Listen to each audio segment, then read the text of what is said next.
So we will have a roll call, please. Councilmember Castellano. Councilmember Moulton. Here. Councilmember Fernandez. Here. Councilmember Bauer. Here. Councilmember Contreras-Deloche. Here. Mayor Burgell. Here. And would all who care to join me in the Pledge of Allegiance?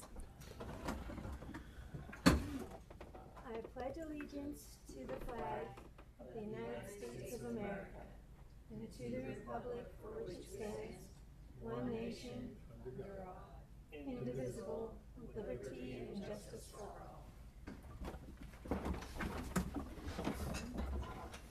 Okay, and is there a report out of closed session? Mayor, no final actions were taken in closed session. Thank you. And just as a point of order, F3 will be removed and heard on July 15th, and that is about the Ops Center. The construction phase 1 GMP for Eureka Operations Complex, that'll be heard on July 15th. All right. And so with that, we will go ahead and start with our council reports. And we will start with, no, Councilmember Castellano.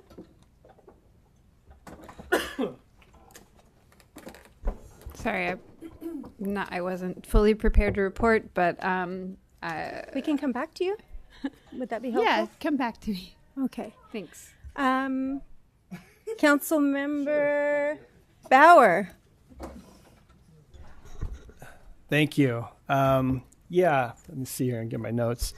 A lot of meetings. I think Cal Cities had I'm on the finance committee for the state of California, board of directors for Cal Cities.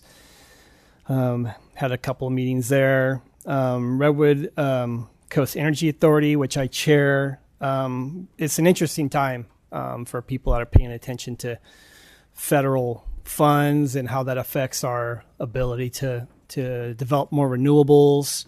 So it's a really challenging time for the state, for cities who have, mandates and objectives to,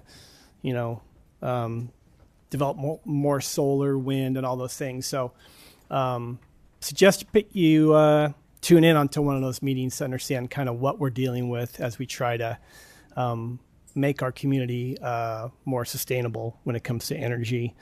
I had a bunch of other meetings, but I will say, can't remember the last time. It's only been 2 weeks, or has it been 3? It's been 3 weeks. I also did, we had an exchange student that we just, from Finland, that we just sent home. And I just say that it was a wonderful experience for Rotary. Does a great job of having, helping with exchange and getting students here. And if you have an opportunity to bring a young person into your home from another country, I suggest you do it. It's really, we've done it twice now. And it's been great for our family, and just this, what you learn from others, from other countries and places of the world is really valuable. So I recommend it highly, and they're always looking for host families out there. So, and I'll just end with that. Thanks. Thank you. Councilmember Fernandez. Yeah, much in the same vein of everyone else. I'm just putting together my report now. Caught me a little off guard, but thank you. I know I'm planning for an upcoming trip here, I think, from the 20th through the 24th, going to Atlanta, Georgia for the National Association for Latino Elected and Appointed Officials, the NALEO conference. In particular, I was very welcome to have received a scholarship for both travel and lodging, with the caveat that I attend the workshop on housing and home ownership. So looking forward to the rest of their agenda. And then I know when we had last spoke, Councilmember Moulton and myself had met with the chamber in our 2x2, and I've since reached out to some of the advocates for the unhoused, and I'm trying to put together at least some sort of dialogue with some of the business owners. So I still need to finish and reach out to the chamber and their executive director. So thank you. Thank you. Councilmember Moulton. Thank you very much. I don't have any travel to report. I did attend the reopening of Humboldt Bay Fire Station 3 after it was closed for a remodel. The firefighters have been back in there for a little bit. We had an official reopening, attended that with the mayor. who got to cut a fire hose in half instead of a ribbon. Attended, I suppose that was supposed to be a 2x2, but it was just me with economic development. Did the chamber. The Humboldt Bay Fire Board meeting the July meeting has been postponed because of vacations, and we didn't have a quorum. And we'll have another meeting before we go, but I guess I'll talk about that later. Never mind. I'm going to say it now. Mayor Burgell and I have been invited to Kamisu, Japan. Eureka's sister city is celebrating their 20th anniversary of becoming a city, and they are going to fly Mayor Burgell and myself and the leader, and Jay Tillman, leader of the Eureka Sister City Project, over to Kamisu for their anniversary party for about one day, but I'm looking forward to it anyway, representing Eureka and California in Kamisu. That's all I have for now. Thank you. Thank you. Councilmember Castellano? Great. Thanks for your patience there. Let's see. I organized a presentation with Aaron Eckhouse of California YIMBY at the Community Economic Resilience Consortium Group. I attended a meeting with residents on C Street to share information about the bike boulevard. I just want to thank Jesse Willer for and Miles, City Manager Slattery for presenting some really great information there. I attended the Humboldt Transit Authority meeting at which we adopted the budget there, and the trail opening for the Eureka Arcata portion of the trail, and it's really exciting. So there's so much enthusiasm around that trail being open. So if you get a chance to take the trail between Arcata and Eureka,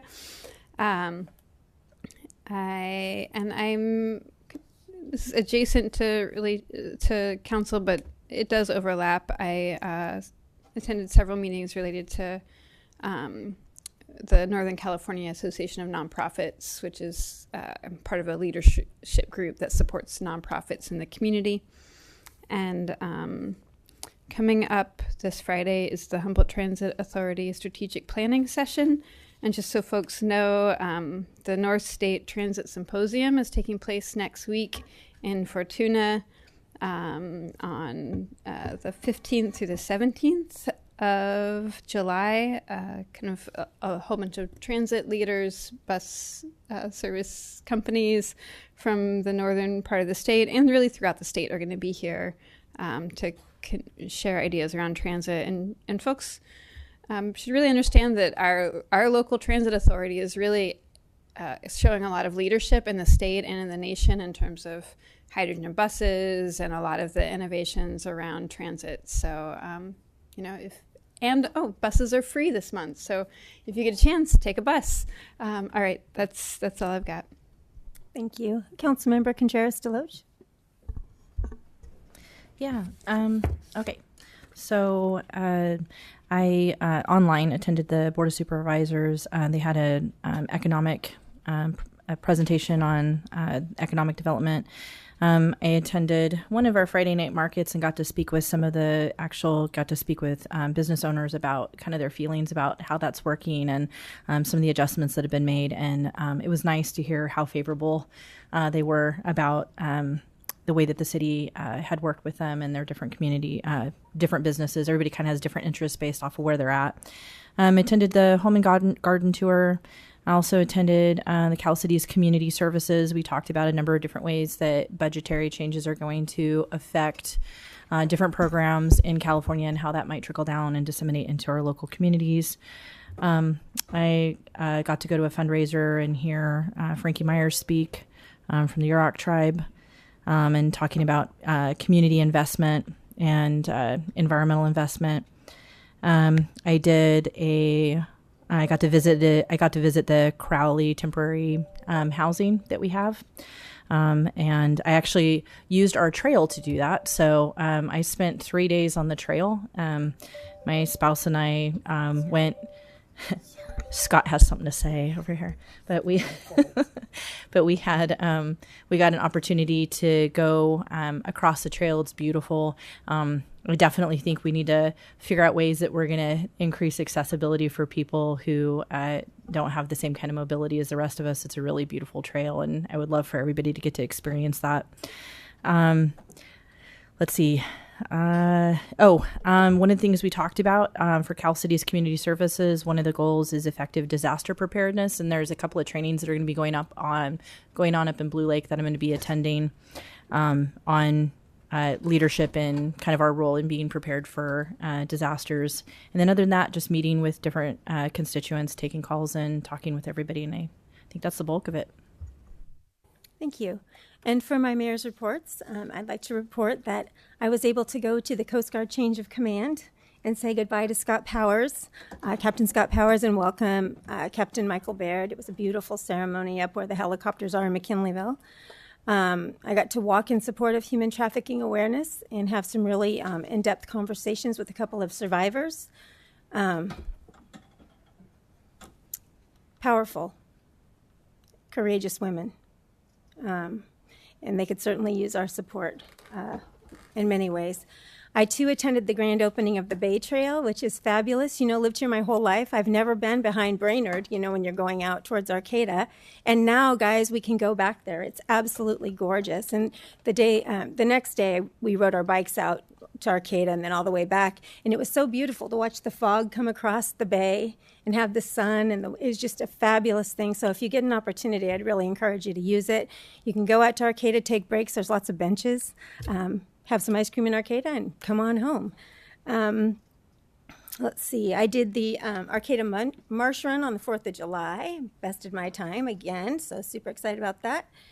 And I had the honor and privilege of meeting Jared and Kim with Pyro Spectacular, and I was gifted the opportunity to sign 2 bombs for the fireworks, one for my mother, who died in 1984, and one for my cousin, who died 20 years ago to suicide on 4th of July. So that was a very special moment, and I appreciate being invited and having that opportunity.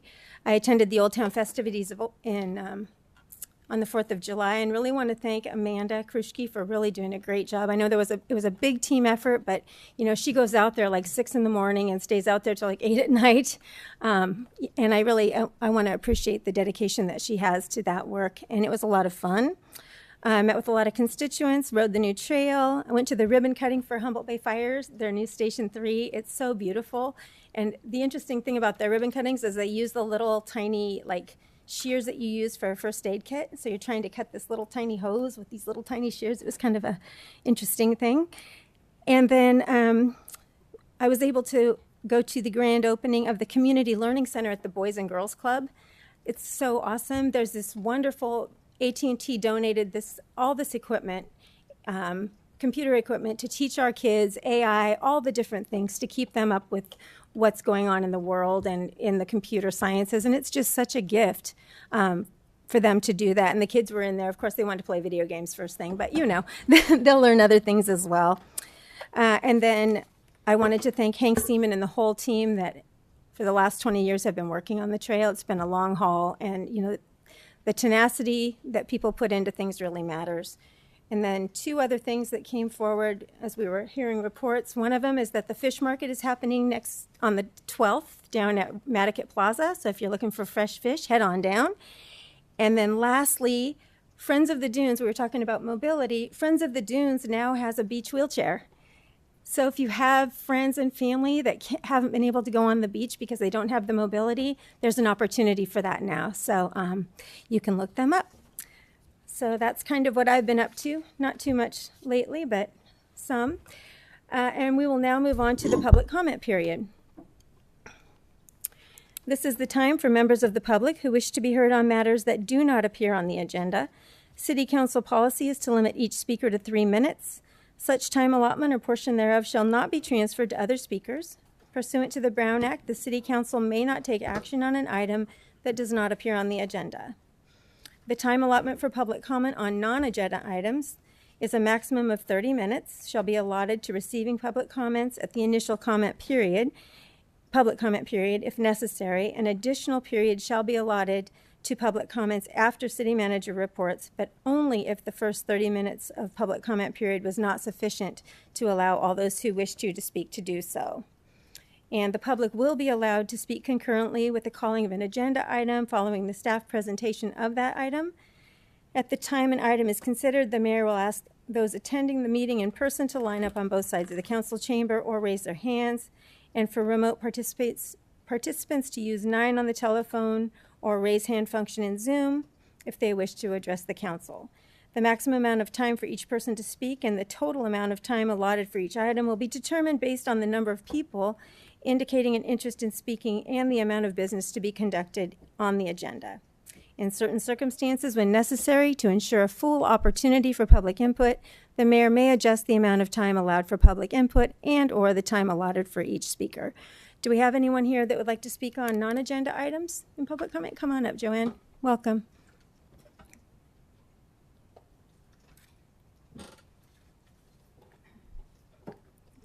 Good evening. I don't know if it's just me and my dad hearing, but everybody's so soft-spoken. So maybe keep your mic or turn up the volume a little bit. Can you get Oh, your mic's not on, Joanne. Okay. It's at the base of the microphone. Okay. We hear you now. But same about you. My name's Joanne McGarry. Thanks for hearing me out. And I do live in Arcata, so that's what I have to say to begin with. But I was in Eureka speaking at the County Board of Supervisors this morning, and I had to take some friends to the emergency room at St. Joe's, and now I'm here to talk to you about climate and disaster preparedness, and also about bicycling and other ways that we travel around our county. And I will start with that. I have an e-bike now, and I took it on the trail on the day of the opening, and I took it 2 days later to go to a Board of Supervisors meetings, and I deliberately didn't recharge it so I could see what the reality was for me when I got to Eureka. So I had challenges parking safely at the courthouse, which I let the supervisors know. And then I fortunately got someplace to charge up my e-bike. But for those of us who want to use that as a mode of transportation, I want to make sure that places like the Earth Center and all have safe parking for all sizes of transport vehicles, like electric bikes or tricycles or recumbents or cargo bikes or bikes with trailers, because everything's not just a Schwinn 10-speed anymore in size and shape and all that. So we really, besides a beautiful trail, please really think about safe parking at the destination you're going to. And then again, for housing, whether you're rich or poor, safe places to park your bike where you live. I have to put mine inside my tiny apartment, and it's a tripping hazard. So I do what I have to do. But climate.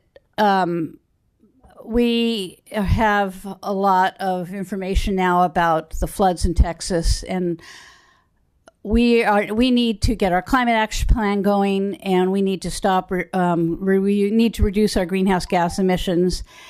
And we really need to practice emergency preparedness. We need to practice it. We have a great time celebrating so much in this county, but we got to stop celebrating so much until we really kind of can show we can do something when times are hard and desperate and disasters hit. We got to show that we can respond and mutually aid each other in community. So let's do something like that, and then we can celebrate. Thank you, Joanne.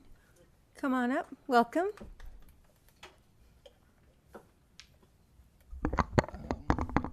Hi, I'm Andrew DeWitt. Thank you. You're welcome. I'm a special education teacher here in Eureka, and I'm also a member of the Humboldt Tenants Union. I've come today to first thank Councilmember Castellano for introducing the agenda item last time for in the coming months talking about future tenant projections, and thanks for everyone else for agreeing. And I also agree that's a good thing to investigate.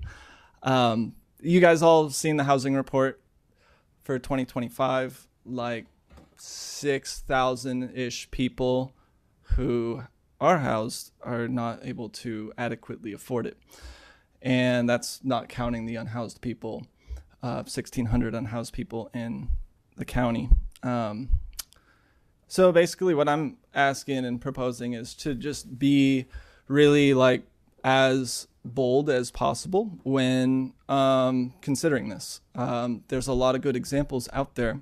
Richmond, for example, in 2016, declared the housing a public health and safety emergency, which granted the locality an ability to enact a emergency rent freeze, which is temporary, but it's not nothing. Another idea is a rent board, which would, if made up by renters themselves or tenants themselves, is pretty good because it really does bring democracy to an institution that has really no democracy. Every year, my rent raises by more than my income, and I'm a teacher. I feel like I have a really good job, and I should be able to continue affording where I live reliably. So having a rent board would essentially be a body that landlords would appeal to if they were ever would want to raise the rent or evict someone. And really, tenants kind of don't have any say in when the rent is raised, by how much, or what that money is spent on.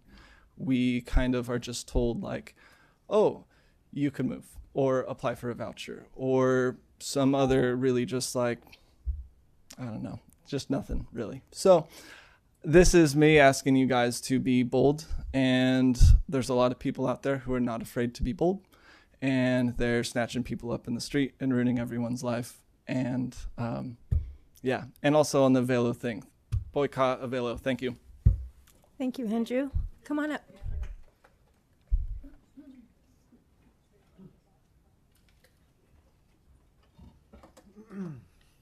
Welcome. Hello. Good evening, council and community members. Thank you for the opportunity to speak tonight. My name is Sergio Barajas, and I'm a field rep with the NorCal Carpenters Union, Local 751, which covers Humboldt County. I'm here to talk about the core values we represent with the Carpenters Union. Our goal is to provide a knowledgeable apprenticeship program, provide extensive health benefits for our workers, encouraging local employment opportunities for our members, and fair wages. Our statewide apprenticeship program is essential in assuring quality of work. It is designed to create a new generation of skilled carpenters who are trained in the latest technologies and strategies.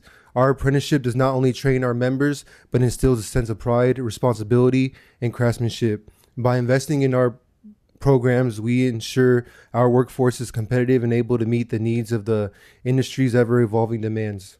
Another key point of our values is our commitment to providing healthcare for our workers. Carpentry is physically demanding, so it is essential for our workers to have access to these benefits for them and their families. These benefits not only include immediate medical care, but preventative care and long-term health support. A healthy workforce is a dynamic workforce, and by prioritizing our workers, we ensure that they can contribute tactfully and safely. Another one of our pledges is to hire locals. When we hire locally, we strengthen our community by creating economic growth that is reflected in local business, which will increase the prosperity of our communities. Local workers tend to be more vested in projects that are in their own neighborhood, resulting in higher quality of work and shorter commute hours. Furthermore, local employment reduces the carbon footprint associated with commuting, contributing to our environmental sustainability goals. Prevailing wage isn't just a number. It represents the fair wages that tradesmen and women deserve and work hard for. These wages allow workers to support them and their families, contribute to local economy, and ensure high quality work that impacts infrastructure and safety. In conclusion, our core values include dedication to our apprenticeship training, comprehensive health benefits, our pledge to hire locals, and fair wages. These values are essential in maintaining a skilled and healthy craftsmen and women, creating a ripple effect in our communities and the youth. Thank you for your time. Thank you. So is there anyone else in chambers that would like to speak in items not on the agenda? Seeing no one, we'll go over to Zoom. Ellen?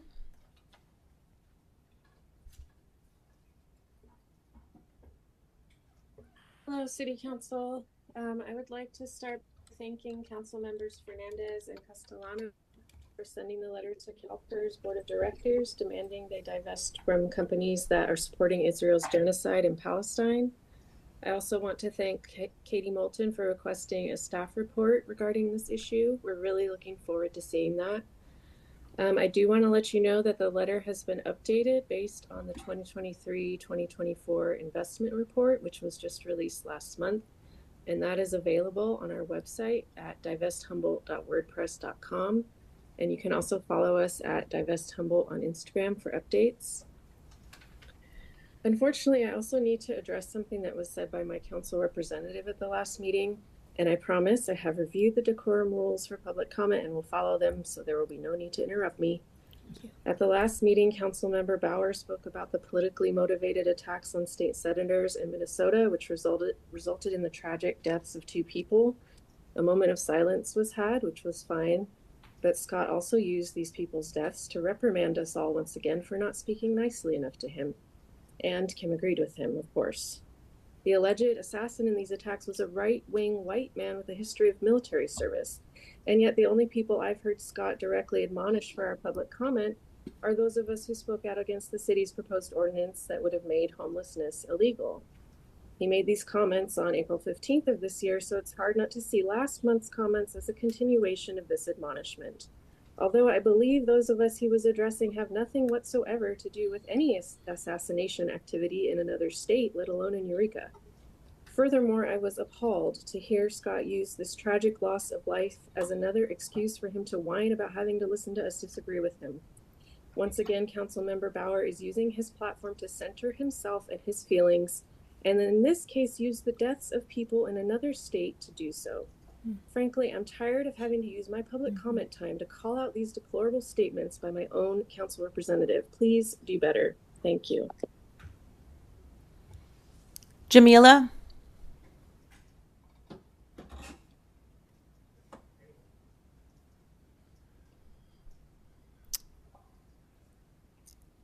Amy? There she is. Yeah, I was not able to be unmuted, so thank you. Hi, everyone. My name is Jamila.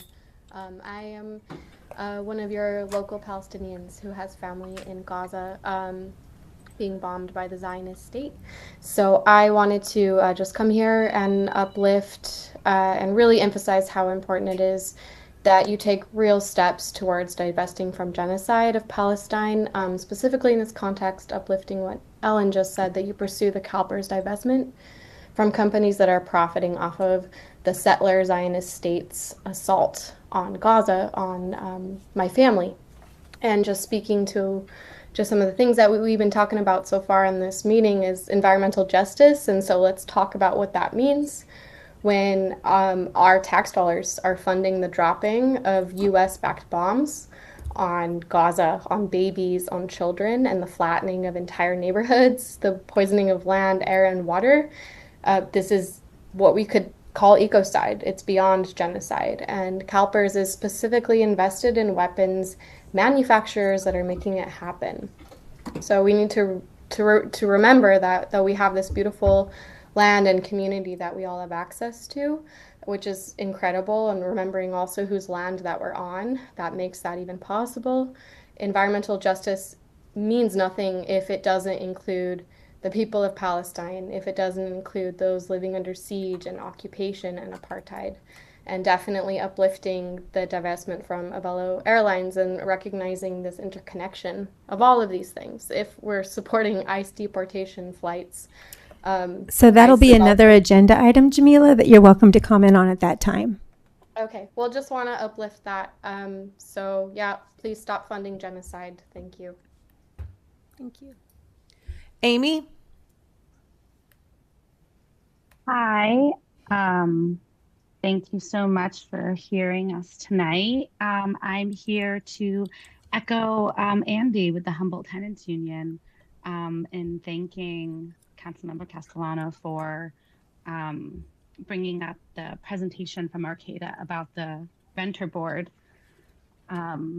Looking forward to seeing that on the agenda, and then also just echoing that sentiment of being bold and thinking of possibilities outside of the constraints that we normally see.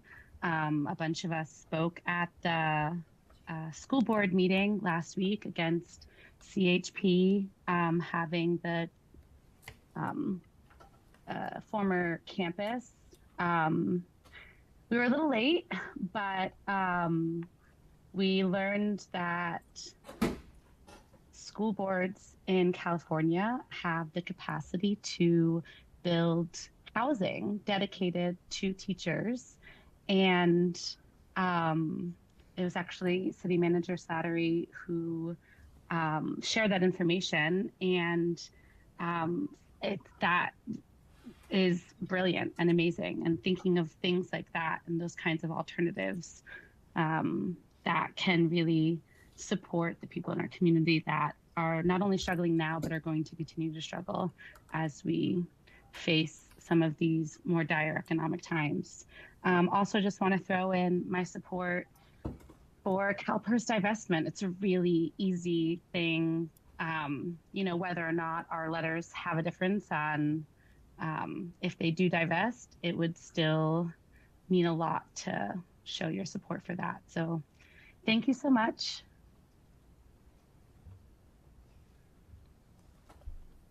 Thank you, Amy. Okay, and with that, we will close the public comment and bring it to public hearings. Public hearings are scheduled for a time certain of 6 p.m., which we're a little late unless noticed otherwise. And we'll call up Director Millar with the proposed fee schedule.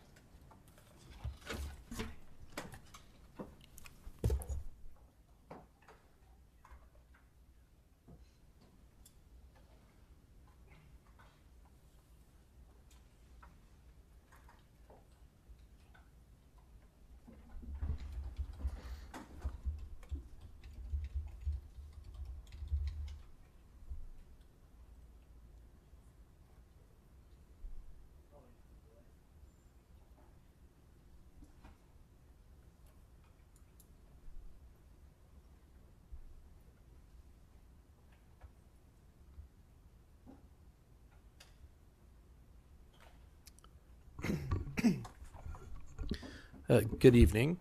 Tonight's public hearing is on the fiscal year 25-26 proposed fee schedule. This is going to be a two-part presentation. I'll begin and then pass it off to the city engineer. But typically, the fee schedule is analyzed every year by all the departments. We look to essentially recapture the cost of providing a service. And it's a comprehensive fee schedule. It incorporates most departments. If you have any questions about any individual fee, I'd be happy to answer your question. But that does not include the sewer lateral fee, which the city engineer will speak about afterwards. So that is all I have for tonight. Any questions? Yeah. Councilmember Bauer? Thank you. I was looking at page 27. It's the tree removal permit. I think it's E1. I'm just curious, what does the fee actually cover? So I believe that Director Kenyon should be on Zoom. I believe this is related to the previous ordinance. Never mind. Yeah. Go for it. The tree removal permit is if you're removing more than 5 protected trees of 24-inch diameter or greater in a 10-year period. And the fee is because I believe there is a public hearing on it and noticing. Okay. That's what I was curious about. Thank you. Councilmember Contreras-Deloche? Hi, I just had a couple of questions. It was page 48, 49, and 50. It was all fees related to just changes in fire. And I just was curious. So, for instance, on page 48, talking about work performed by streets and maintenance administered by the fire department, going under there, the costs per hour, and some of these have like 40 and 50% increases. And I was just wondering, is that because they were priced way too low? It just seems like that's a big difference. And I was wondering how to account for that. Can you read the fee again? I'm sorry, I don't have it. Yeah. So, for example, on page 48, there's the state mandated licensed facility inspection section, like final fire clearance per hour, 1 hour minimum, $98.60. Proposed change, an increase in $43.40 for a total of $142. And so about a 40% increase. Or no, maybe that one's about Okay, 30. so it's not related to Am I in the wrong removal of fire hazards or anything. It's more Chief Citro. Yeah, I just Can yeah. you come up and help out, Councilmember? Thanks. Sorry, Contreras-Deloach? Chief. I was just asking that It's- question because sometimes Public Works has to do something. Yeah, related I to just fire. wasn't sure. That one too. That I was curious about that one, and then right underneath it, it's like new and remodel project inspections. You know, some of those had increased from 295 to 426, or 197 to 284. It was a big enough leap that I was wondering if it was because we were under, or like what had happened. Yeah, so what we discovered when we adopted our fee schedule for the JPA, which the city also has to adopt to, that our fee schedule has not been increased since the formation of the JPA in 2013. So those costs have not gone up. Specifically to the plan reviews and things like that, we use a third party to do our plan checks and reviews for us, and their costs go up, so we get 100% recovery of that cost for that.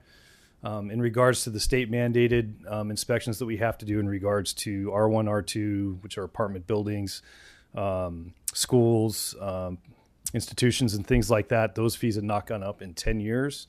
And we developed a cost recovery formula based on staff time that's used to do those inspections, whether it's the fire marshal, the fire inspector, and our administrative assistant who does the billing for those. So those are all calculated into that, and that's the fee that we came up with because they were based off of 2012 numbers and salary schedules and things like that.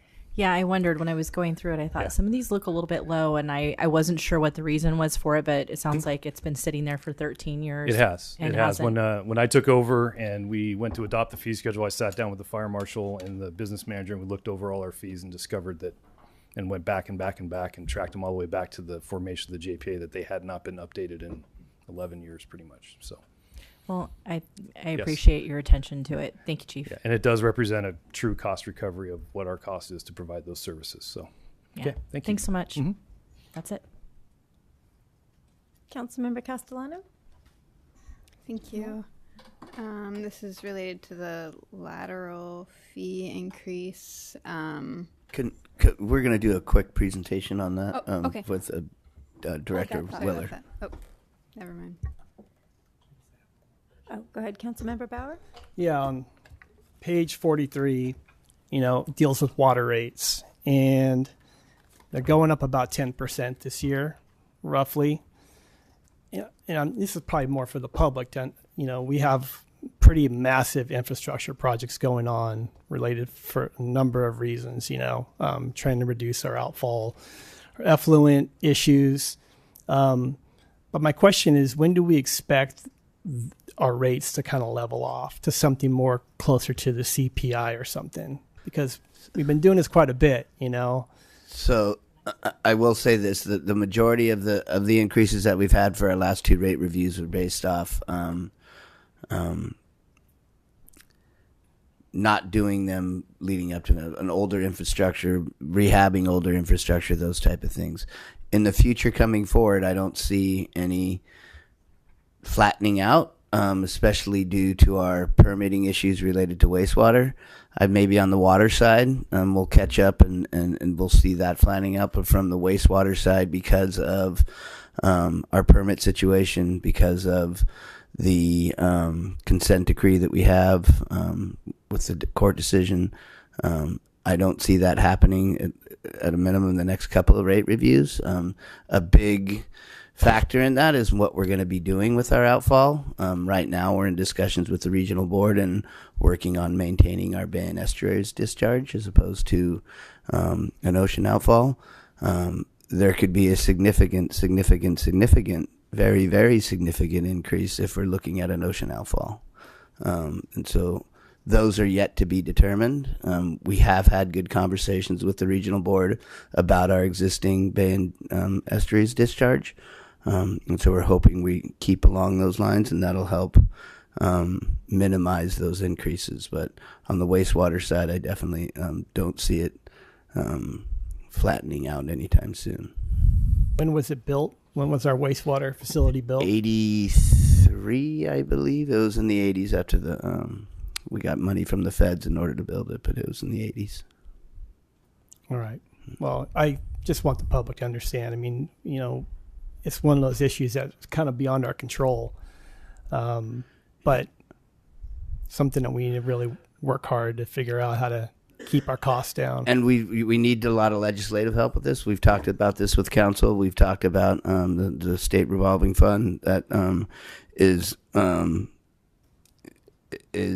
you're eligible for it if you serve less than 25,000 people. We serve 45,000 people with the city of Eureka as well as the HCSD users of that. If that number is changed, we have access to a lot of other funding.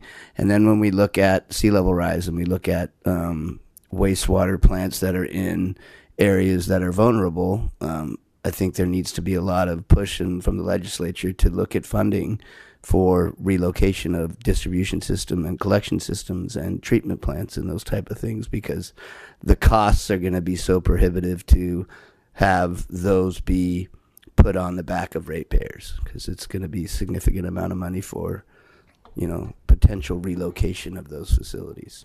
And even armoring those facilities will be expensive too, even if you don't relocate them. Thank you. Anything further? Councilmember Gutierrez-Deloge? Back to the point that Councilmember Bauer had brought up, I know I had said, I think the last time we raised them, that I wasn't going to raise them again, that I was going to vote no this next time this came in front of me because people are broke. And I just am wondering that, you know, and obviously everything's coupled together, so I'm not in a position to do that. But I'm just wondering if there isn't anything else that we can do, because I mean, really a 10% increase is significant when nobody's income is increasing at that pace and people are really struggling. And so I am very uncomfortable with us continuing to increase rates on ratepayers. I'm not uncomfortable. I don't want to do it. Yeah. So this was a part of the last rate review, and when we did this, it was over a 5-year period, and it was spread out. I forget what the water and wastewater side, but one of them was at close to 60% over those 5 years. We are going to be doing another rate review next year, correct? So fiscal year 26-27 is the final year of the previous rate study. So we'll begin looking at a new rate study sometime next fiscal year. Yeah. And, you know, a lot of these things we're trying to decrease the costs through those sea level rise things. We're looking at funding to protect not only our infrastructure, but also prepare for sea level rise, so we can get kind of,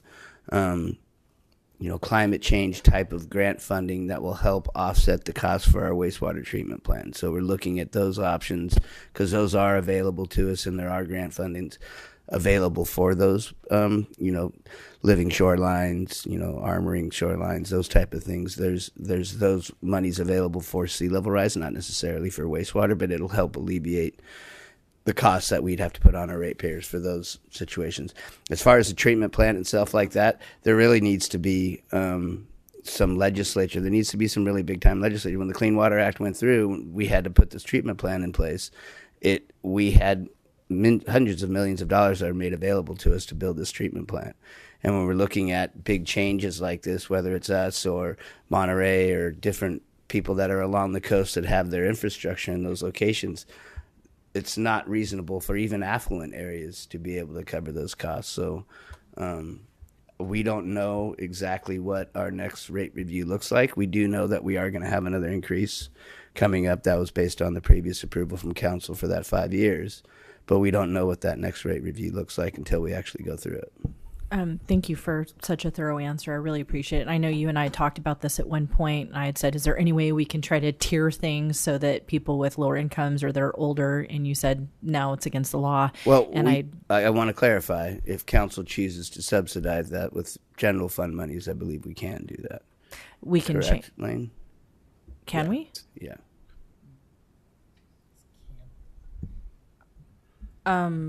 Okay, that'll be in a requested future item then, I guess, for you guys to come back and explain or report things to us at another time. My understanding, I thought it was something that we couldn't do because I knew that the governor had vetoed multiple attempts for that to be changed, but there's some other workaround where we could. Prop 218 doesn't allow you to base your rates off of that, but if council chose to say we want disadvantaged community members to be subsidized, we can find an alternative source, not from the enterprise funds itself, from another funding source like the general fund, to offset that cost. Okay, I don't want to belabor is it okay if I ask one more question on this along the same line? Do you know what kind of limitations are placed on that? Is it something that can be done for people who are elderly, handicapped? Is it based off the income, age, disability? Like our discretion. Yeah, it's your discretion. We can design the program as the council sees fit. It's just remember that comes from the general fund and would go away from the general fund for other purposes. But yes, no, I understand that. There's a lot of different things that the general fund goes to. I think making sure that people are able to keep their water going when they're in poverty might be, or elderly or disabled would be a significant good use in my opinion. Thank you. Thank you. Councilmember Castellano? Only because it's come up in the course of this discussion. I mean, we have had programs that did, offer relief for folks who were unable to, pay the full of their bills or pay their bills.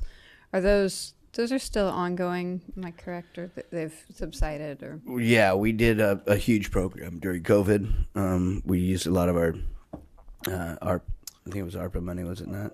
It was the CARES program. Yeah, the CARES program. We used money program, to cover costs associated with that. It's not happening now. We don't have any funds left over, correct? We also did as part of the participatory budget process. Okay, that was the one I was thinking. Added more money to that program, but yeah, we could quickly put that back together with the funding. Yeah, and we did that, I believe, was for rent, though, wasn't it? And utilities. It was both rent utilities. and utilities. Yeah, we did do that. Yeah. Okay. We also delayed water and wastewater increases during the pandemic. So instead of, because the fee schedule or the rate study assumed that we would do increases every year, and we delayed it, I believe, 2 years during the pandemic. Anything further down here? Go ahead. Follow-up question about the delay during the pandemic. That was pre-me. Was that just anybody who was kind of struggling, and it was based off the fact that it was during the pandemic? What was the parameters on that? It was the entire rate increase. So basically, instead of going 10%, these aren't exact numbers, but just to say, in 2020 we were supposed to raise it 10%. In 2021 we were supposed to raise it 10%. In 2023 we were supposed to raise it 10%. We didn't raise it 10% in 2020, and we didn't raise it 10% in 2021, but in 2022 we raised it 30%. And the thought process on that at that time was what? Like what was that? Lessen the impact. ARPA. One of the major categories with the ARPA funds, or the eligible categories, was water and sewer infrastructure. So we took some of the monies received through ARPA to pay for capital projects, and that allowed us to keep the rates flat for a temporary period of time. And I guess that's maybe a question for council members that were serving. Was the intent basically like, hey, we're during a pandemic, and assumption of kind of financial strain during that time? Mm-hmm. I would argue we might be there again. Okay, thank you. Okay. So sewer laterals? Yes, so I'll invite City Engineer Willer up here. Derek, can you pull up the presentation?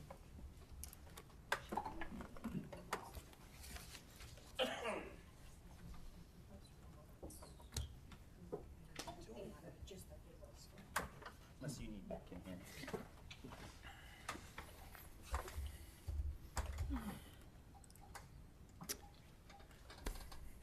right. Good evening, Mayor and Council.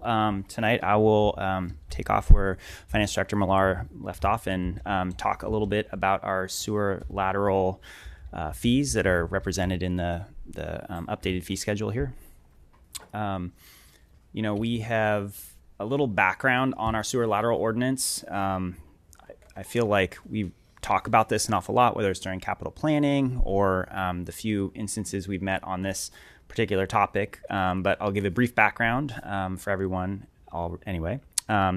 So sewer lateral ordinance for the city of Eureka kind of stem from starting with changes at the federal level to the Clean Water Act, where regulations changed and outlawed blending. And that blending is the process of taking your during wet weather events at the wastewater treatment plant, where we get large peaks in our flows to the treatment plant.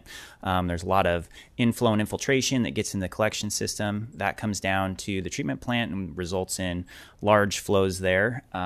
Historically, the way our plant and the majority of plants that were permitted during this era in the 80s, they were allowed to blend their effluent, meaning they would take their primary effluent and they would and the treated effluent they had, and they would blend it together. They would disinfect it and discharge it, and that was an okay thing to do. And it didn't result in limit violations as far as effluent limits and testing through this time. So it wasn't a water quality issue, so to speak. But times have changed, and at the federal level, that required blending to be outlawed. That in turn had the Regional Water Quality Control Board react to that and make changes to discharge permits in the state of California, including the Elk River Estuary or Elk River Wastewater Treatment Plant. What we do know about I&I and those changes, I should say, to the permit really are required us to eliminate bypassing of wet weather flows, meaning we need to treat all the flows that come through the treatment plant.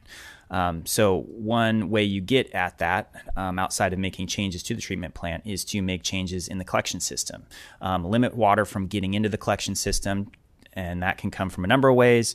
That can come from repairing mains, repairing laterals, trying to find sources of inflow into the system where there's plumbed storm drains that may be connected into the system, which are those are very rare, actually. We don't see a lot of those.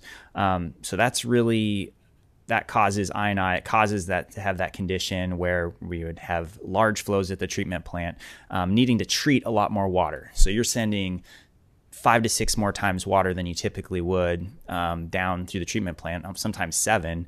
And our treatment infrastructure was never designed to do that when it was installed during the 80s. So limiting it in the collection system and making changes at the treatment plant is a way that you can kind of get at it from both directions. You can kind of limit the amount coming down the pipe to the treatment plant, and then you can also make changes at the treatment plant to treat a larger volume of water for secondary treatment. Laterals fall in the category, and they're a very actually high contributor to the I&I picture. Mains contribute, laterals contribute. Laterals tend to pass through yards rather than being in the paved roadway, and in yards you have trees, you have other things that can get into where roots can intrude into the lateral, where you have a lot of joints. In our case, we have a lot of clay, vitrified clay pipe around the city, so that causes there to be damage to the pipe, allows more groundwater or rainwater to get into the system and go down the pipe.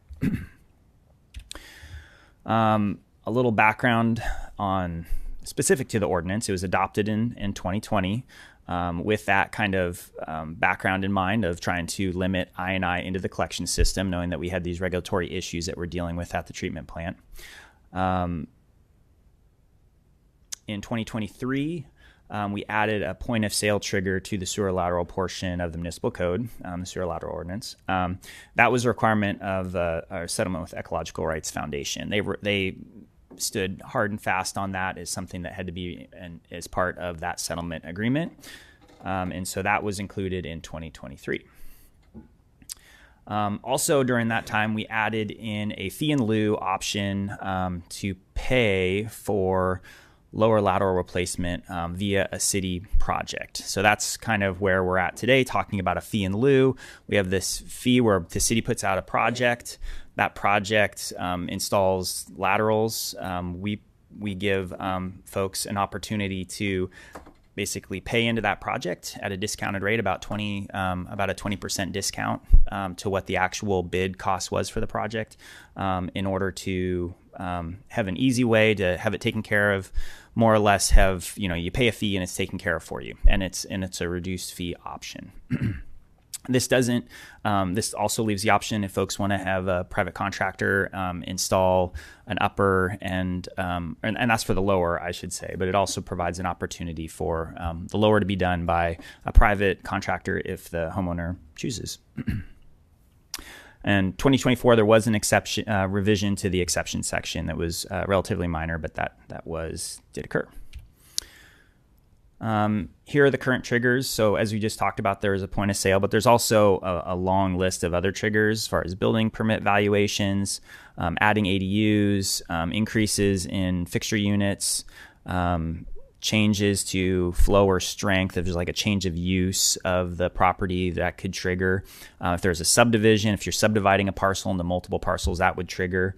If there was a city main replacement, that's a trigger for lateral for the program. And then broken lines. If you have a break in your system a number of times, then that's going to trigger you to get it inspected and determine if you need to have it replaced. So now to the fee section. First, a brief recap of where we've been. So in February of 18th, during our mid-year fee schedule for 2024-25, there was a report by the finance director, and there was a fee for a deep lateral was added to the fee schedule. The outcome of that was that meeting got continued until the next meeting. So March 4th, 2025, again, a report was given on including background on the sewer lateral fee in lieu. Council moved forward with the mid-year fees, but they did not move forward with the deep sewer lateral fee. At that time, council encouraged staff to review the fee and work with interest groups, including the realtors group, before coming back and presenting again, which we're moving towards right now. So since that time, the city staff have met with, as requested by the realtors group, we met with local contractors who do this type of work. So we met with a number of contractors and kind of talked with them about, hey, what are options that we could look at to keep the costs down as far as sewer lateral installations go? Because everybody's interested. We're definitely interested in keeping costs as low as possible for these. So what can we do to work with to bring costs down? And the contractors had a few suggestions, the main one of which was to eliminate the Y connection to the main. So Y connection to main, that's where the lateral connects to the main itself. Our previous detail had a section of the main that would be replaced in order to have that connection go in and be fully plastic onto the main.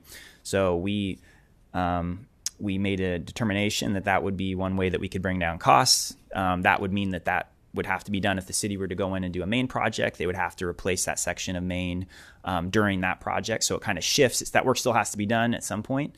It just shifts it from being a part of the private sewer lateral to being part of the public main. So we made that modification, and we included that modification in our 2025 annual sewer lateral project bid. That bid was opened here in the last couple months. Since that time, we met with the realtor groups a few times, twice with the lateral subcommittee, and listened to concerns, answered questions, and discussed options for the fee. With our 2025 project, we calculated a new fee in lieu based on 3 years. The 3 years, we've only had 3 years where we've actually put out an annual lateral project. So over those 3 years, we averaged what our bid item costs for lateral installations were, and then we averaged the cost over a 3-year period. So a number of averages there. So we wanted to arrive at one fee versus having multiple fees for deep and shallow, requiring a lot of extra, try to keep it as simple as possible and fair as possible. a fee for a non-standard installation was discussed during that time, clarifying, that the city engineer would estimate the cost of installation, and that would be the cost for the fee in lieu for non-standard installation. So that's what you see in the fee schedule now, is that that non-standard being clarified in there, and basically that estimate that we put together in the city engineer's office becomes like, that's what we're going to move the project ahead with, and move that forward, and whatever that ends up costing in the end, that'll be something that's bared on the city's project moving forward. Fee in lieu calculation. So this is the calculation, trying to be as clear and with everyone. This calculation was provided to the realtors group, and hasn't. The only change that we've had since then is we've rounded down from what the actual cost would be, the $9,048, with that includes that 20% contribution from the city's enterprise fund. We rounded that down to $9,000 for a clean number that's easy for people to deal with. So that's a 20. So basically, we're including a more of an enterprise contribution to the fee there. So this is what the fee schedule looks like currently. I'll start at the top with the red. There's a section here with the $4,000. It says installation of new sewer laterals. So that is a holdover fee that was in the fee schedule prior to there ever being a fee in lieu or sewer lateral ordinance. That fee was to have city staff go out and install a lateral for a new installation, and that doesn't seem to make as much sense now, considering that we're making that everybody else who's doing going through the lateral program, they don't have that option to use the $4,000. It also really reflects that our staffing, our sewer crews aren't really manned up in order to do that as well. We've kind of shifted resources that way. So we've gotten rid of so that's out of there. The standard shallow installation has been removed. The other inspection cost there is out as well. So now we're down to basically two fees. There's a standard installation at $9,000, as we've talked about the calculation previously, and then there's also a non-standard installation, which we talked about. Basically, where we do a design, we estimate the cost of a non-standard installation that may not be out in front of the house. It may go down the alley. It may take a turn down the street, where very few instances have that, but those instances, they need to be designed, and they're not a standard, a project couldn't bear the sort of cost for a non-standard situation like that. So that's what the cost schedule looks like for those.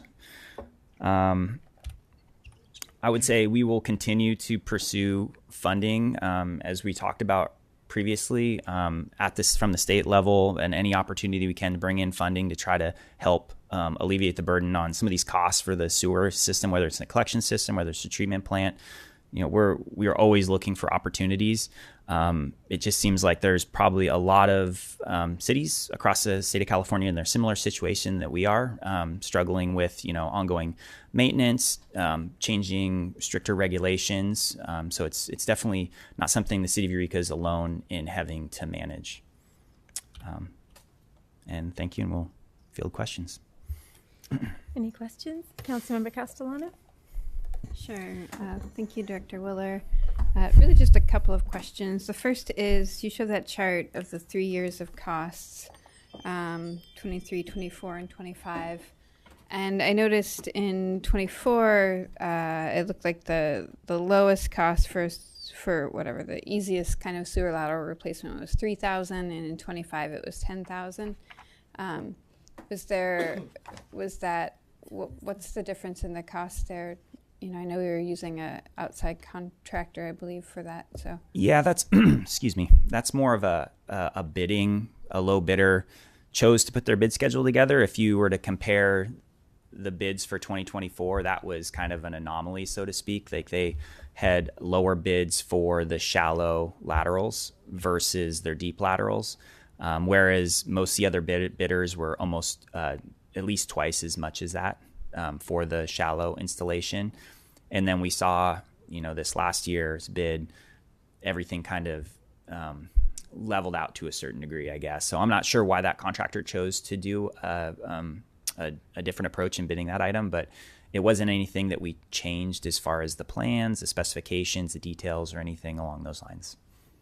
And so do you think, that part of the difference is between 24 and 25 is that the folks realized that they couldn't actually do the laterals for that cost, or I don't know the answer. The year before the costs were higher, then it went down, then it went back up, at least for those bid items for that particular contractor. The other contractors, it was pretty consistent. Even, okay. Yeah. And you'll even see it on whether it's a sewer project or, a facilities project or whatever it may be. Some contractors will put costs in certain places and reduce it in others. Why they do that, we can't really choose it. And then at the same time, you may have a contractor that's just more hungry than another contractor. A contractor could be busy and, okay, I'm going to get this if it's worth the money, so my price is going to be a little bit higher type of thing. So we can't really control how they bid. For sure. Thank you. And then... and I appreciate the listing of the triggers. One of the things we've talked about in the past are opportunities in terms of, if a road is being repaved, right? Though that wouldn't necessarily trigger that someone would have to replace their lateral, then it would be one of the easiest opportunities to replace a lateral because the road's already torn up, and so it might save cost in that sense. Is there still the opportunity for someone to voluntarily decide to replace the lateral then, and how would that happen, and would the fees would that sort of in some ways fall into a non-standard installation that would then be the fees would be set by the city engineer, or how would that work? I think that if you're talking about if we were doing a street project, a street maintenance project, and somebody wanted to get in while the road was torn up, exactly, or before it was repaved and didn't want to come in after, because we do have a moratorium on cutting up the roads after we freshly pave them, because we want to really discourage damaging our new pavements out there. So that certainly would always encourage people to plan ahead. I don't think it would necessarily change the price, the fee schedule, so to speak. But I'm not. I think what Councilmember Castellano is saying is, if they were to choose to do that, that doesn't automatically. I'm trying to answer this question at the same time, so sorry. But just because they're choosing to do it outside of the regular process, it's not a non-standard. If somebody chose to do that and they had a deep lateral that was a regular lateral out in the middle of the street on the main, the costs would be the same, and it wouldn't be the non-standard that would require an engineer's estimate. It would still be the $9,000. Correct. Yeah. Would they be able to hire someone on their own accord at that time, and then they wouldn't be worried about the city fees whatsoever? That's why we put it in there as an option. I think Right. that's why he highlighted it. Nobody's required. If somebody's selling their home, they're not required to use the city's fee in lieu. They can go and replace the upper and lower on their own, and they don't have to go through us. They just need to receive a certificate. Yeah. I will say that during we've done sewer main projects before where the city's actually installing the lower, we've encouraged neighbors to talk to the contractor who's already on site doing that work to see if they can also take on their upper while they're there, if they're required to do it, or just, hey, we want to get ahead of it. You have a Class A contractor who's there doing the street project. So we've encouraged the contractor to reach out to the homeowners, to talk to the homeowners about reaching out. And so trying to give people an opportunity while you have somebody right there in your front door, maybe get a better price on doing the upper, but that's just encouragement. That's no requirement. Yeah, and I think the thing that I'm curious about in that instance is, how can we facilitate that communication better, perhaps, when roads are being repaved? And, for sure it wouldn't be a requirement then, but, for myself as a homeowner, I would want to take that opportunity to potentially, save costs later on by, doing it when the road's torn up and working that in. Yeah, and we are, I guess one answer to that question, or maybe one resource, we have, every year we try to project out what our next 5 years of streets are going to be, and they kind of, they do change through time as priorities change and things come up. But, having that list of kind of streets that are coming in the future, maybe we can pull it out of the CIP and make it more accessible on the sewer lateral page of like future streets to be paved if somebody wants to be proactive and try to get out of heading, knowing that a project's coming along in the next 5 years. Okay. Councilmember Fernandez. Thank you for the informative presentation. I know in the past we've asked, and I think part of the issue is difficult to ascertain with the data is whether or not, how do we determine how many laterals we've replaced in the city? Are we able to do that? Well, not so much how many we've replaced. I'm sure we have that number, but rather how many still require some sort of replacement. Yeah, that's a number we can come up with a fairly good estimate. Mm-hmm. The thing that we just went through we went through an evaluation project the last 2 years. So we basically diverted money that we would typically put to doing sewer main projects. And we said, okay, we have this requirement by our consent decree.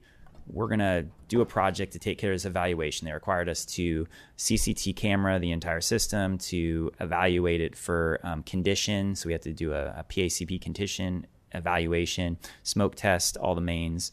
So we were able to gather a lot of data from that. So we're still finishing the last project right now, but that data, we intend to use that to really put together a good database of what we have in the system. Because in the past, what we had was paper maps that came from as-builts from 70 years ago, where somebody hand drew in what looked like very standard offsets for where laterals were. And it's like, those don't tend to be in the right place. So it was difficult to say from our as-builts from the, 50 to 100 years ago, what was actually in the ground. So now we've gone out, we've cameraed the entire city, or we're almost done. We're almost done smoke testing. So we're almost there to the point where we have that data that we can say, we know where the laterals are, how many we have. We don't have the condition index of all of them, but we can say that we know how many we've replaced and we know how many remain. How many are going to be required to be repaired? That might be difficult to get our hands on, to not knowing, not having reviewed the condition of those laterals. Okay. And then you had touched on, or at least the presentation had showed that the city doesn't have the capacity to replace laterals. And so what is it that's missing then from that element? Is there anything that the city could do differently then to provide that service? Yeah, so it would take I think a large increase in your maintenance forces in order to be able to go out there and do that. I could speculate as to, would we have to double or, really increase on the sewer side the number of people that we would need out there for the city, double, triple. That also would come along with equipment needs, VACCONs. Vacuum trucks are very expensive. All the equipment that goes into that, it would kind of change the operation, the way that our sewer maintenance group works significantly. Because again, I don't know how long your tenure has been with the city, and I know our city manager has only been the city manager since after this ordinance was passed. But we were able to do this at one point prior to 2019, correct? Prior to 2019, we did replacements for new. That's what the new lateral was like. If you had a new lateral that you wanted, there was a fee that you could do to have a new lateral installed. When it came to if you had an issue with your main, then that was still a plumber. You would need to take care of your upper. Mm-hmm. If there was an overflow or some issue, sometimes we get involved on the lower because we're trying to deal with a health and safety concern. But I think what you're referring to, Councilman Fernandez, is when we did work before, as far as the lower laterals are concerned, that was as a part of a main project, and that was done by a contractor even before that. Okay. So we had staff doing new installs, but when we would replace a main, we replaced the laterals along that line as well, and that was a part of a contract, not a part of our staff doing it. It was a part of the main replacement contract. Okay, and so then how was it done prior to that, understanding that the city wasn't the one to replace it, but to contract it out? So we did that based on the need to replace the main, and we figured if we're going to be ripping up the street, we might as well do the lower lateral at the same time. And so that was a part of, we never had a lateral maintenance program prior to our consent decree and prior to our new permit. It was just done on an ad hoc basis? It was done on the basis of this main's been here since 1940 and it's leaking and we need to replace it. So while we're replacing it, we're going to replace all the laterals along with it. It had nothing to do with the laterals themselves, unless, of course, like city engineer Willer said, there's a break in it or some. There wasn't a health and driver safety. for people to have to replace their laterals previously. So there was just a lot less laterals being replaced out there. Okay. You know, so just there wasn't the same volume at all, I think, for the individual, homeowner versus, a city main project where we're looking at, usually pretty impacted mains and portions of the collection system. Okay, because I see it as hollow, maybe specious, but the idea that the lower lateral goes past the property line and into the public right of way, from my perspective, and connects to the larger sewage system, it's a public health and welfare issue. And so did the approving council at the time not consider what the cost may be if it were spread out to ratepayers? They didn't choose that as an option. We could look at that and we could get an idea of what that number is and what it would look like spread out over the entire rate base. Okay, thank you. And at that time, it could be determined, and I'm getting way far ahead and speculating, but at that time, if that was decided to do that, there would be maybe a decision, okay, is it cheaper to do this, via contract or via staffing? And what does that look like for the rate review? And what does that look like for, across the board rate costs? Would we hire twice the amount of staff in order to do this, or would we do this as a part of a bunch of main projects throughout? It would be significant, though, and a significant amount of money if we went that way. Okay. And then my last piece here is you had touched on the point of sale trigger inspection, which makes sense. The last thing you want is, effluent building up in your house or anything along those lines. But how is it that this inspection occurs when there's $50,000 or greater work permit needed? How would a new roof and gutter system, let alone a new kitchen, require the need for the inspection of a sewer system? It's just the threshold of a building permit that was set. We looked at across the state of California and kind of tried to look at where other cities had set this. Again, we're not alone in this. This is something that's happened before. So that tended to be, an average or a lower average that we felt, and there was discussion with council about that amount, as far as like building permits go, and that was the recommendation that was made at the time. But it wasn't set based on.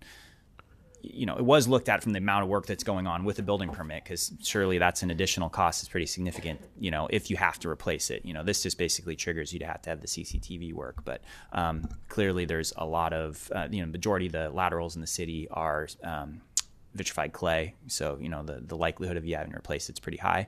The program is there to encourage laterals to be replaced because we have this I&I issue that we have to deal with at the treatment plant. And I believe, and correct me if I'm wrong, Director Willer, but public improvements in the right-of-way are that same 50,000, right? So sometimes you'll have a property that's making improvements to their house, and let's say there's not a sidewalk in front of their house. If that reaches that threshold, which I believe is 50,000, we can require them to put in sidewalks in front of their house as well. Yeah. Improvements to accessibility, whether it's, typically it's accessibility improvements, fixing driveways or curb returns or broken sidewalk, that sort of thing. Okay. So that 50,000, and this obviously goes on to a tangent, but that 50,000 threshold then also applies to, I think you said, other accessibility work. Or it could. Okay. Thank you. Thank you. Anything from this end? Councilmember Contreras-Deloge? Yeah, I had a question. I wanted clarification on something you mentioned earlier about a moratorium on cutting up roads after paving them, and I was wondering if you guys could explain to me what that means. Sure. So we have a pavement. What's it called? It's a street moratorium. Basically, we have it's codified that they're for 5 years. after a street's paved that, if you're going to cut up the street, there's other standards that you have to adhere to, basically meaning if you need to, for example, if we pave a street and PG&E comes in and say they want to put a new gas main in, then they can't just do like a regular trench width to do that. They have to extend their limits in order to repair the pavement to a higher degree because, it's a brand new facility that we just installed. But the same thing would apply to any cutting into a new pavement after we pave it. So if somebody goes out into Myrtle and they want to put they need to cut into Myrtle for whatever reason, whether it's one of our franchise utilities around here or it's a lateral in this case, they would have to do a wider patch through there in order to repair it to a higher level. So in the cases of an individual owner that needs to repair a sewer lateral, would that cost fall to them to do that paving? If they're not part of, yes. If they choose to use a Class A contractor to do their work, then the patch would be wider than if the street hadn't been paved. And so therefore there would be more cost. Typically there's more cost associated with that because you're putting more asphalt, more saw cutting, more materials. Okay.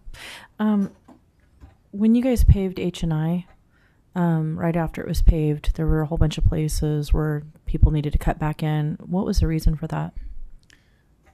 There was a few different things going on there. One of the issues was we had, I think due to the construction, part of the sewer main where we had some issues with the sewer main had some failures. I think you'll see kind of a series of patches going down the center lane.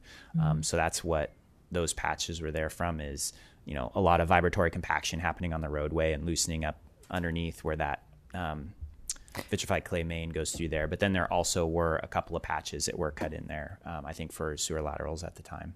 That was a question that I had. I think going back to that, when I'd asked, somebody had explained to me that vibratory compaction, basically the idea that it got jiggled and failed, and so then it needed to be repaired. What I'm wondering about just to be clear, it was the wastewater infrastructure that got jiggled and needed to be repaired because of the equipment being used to pave. Why is that distinction important right now? Because I thought you were saying it was the equipment causing the road to fail. It caused the...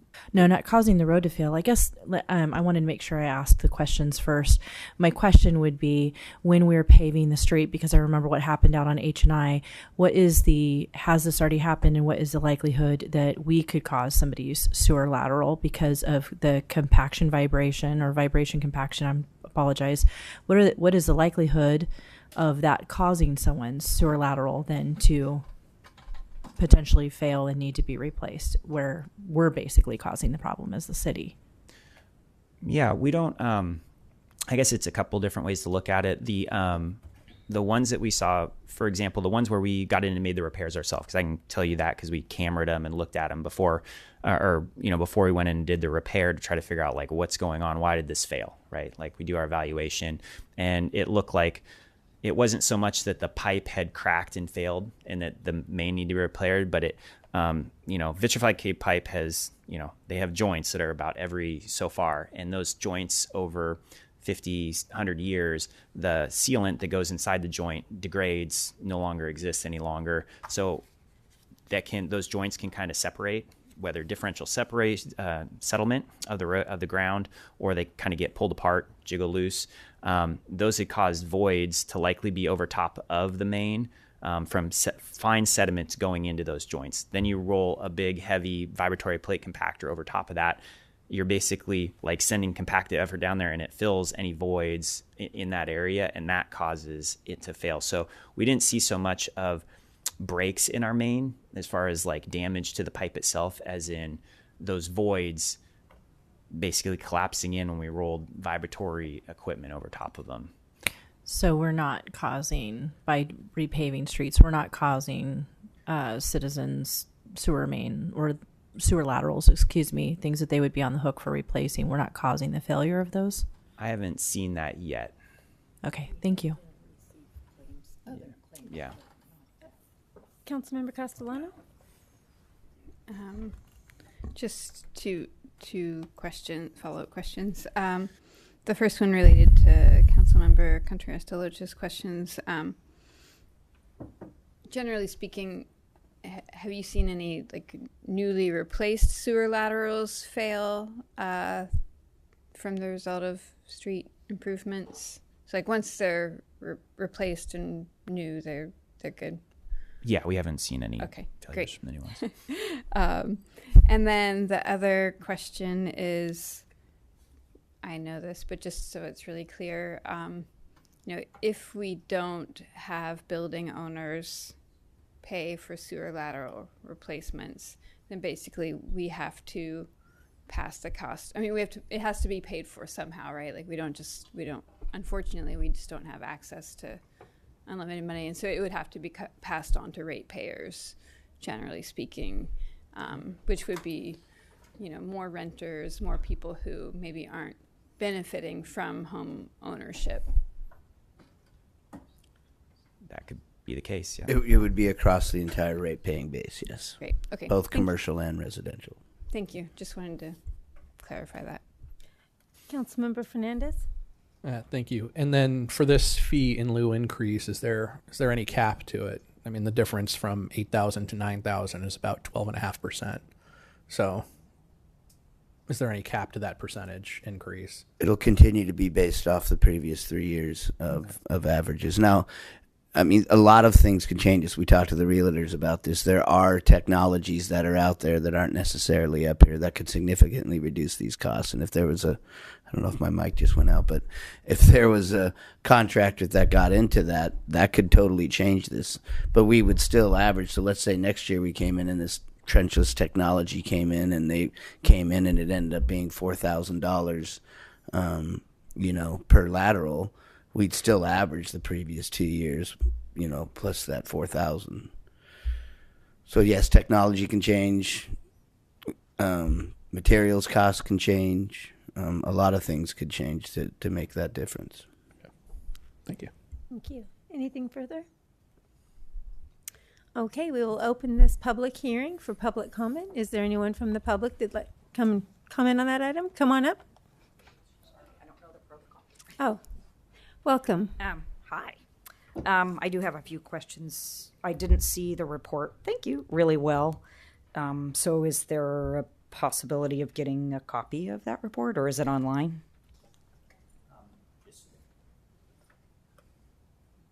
It is online. Oh, okay. All right. I'm sorry. My name's Karen Gladding. Thank you for listening to me. Like I said, It will not be online. been in front of you before. So I do have a few rentals. All are in the city. I recently sold one March, and that's when I learned about the sewer upper and lower laterals. The inspection fee, review fee with the city was cool. That was like $200.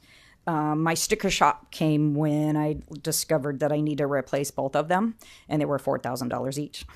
So the fee in lieu, I think, was just for the lower lateral, and that was the 4. The contractor I went with gave me a discount because he did both, so that was good. My question, is when the city goes into an area and does repairs to either the main, or if they're having to do sewer laterals, are they charging each homeowner, property owner, the fee, or is the fee basically just on the person who's selling the property? Am I paying a higher fee because not everybody gets charged? So we don't answer questions during public comment, but you could certainly email I'm sorry. them. Okay, or that would be perhaps another you can question. ask them now. Yeah. Okay, so I guess that's it then, because the other ones are about the main. I guess that's it. Okay, I'd just like to see the report, and I do have questions. I guess I'll get with the city on that. Sorry about that, guys. No, you're fine. Thank you. Thank you.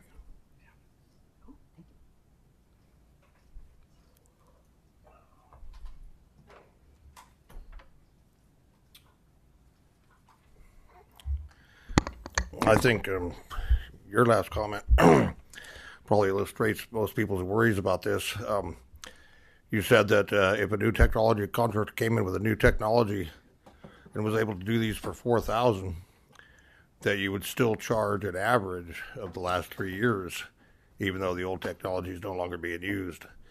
That seems to me like a irresponsible way to go about it. If a guy comes in that can do it for $4,000, why don't you charge us $4,000? Instead of gouging us for old technology. So, yeah.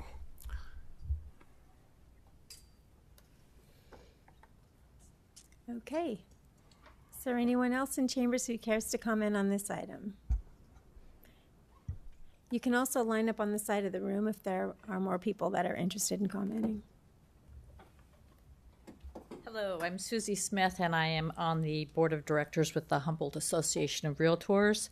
And I am reading into the record a letter that we sent to you all on June 3rd.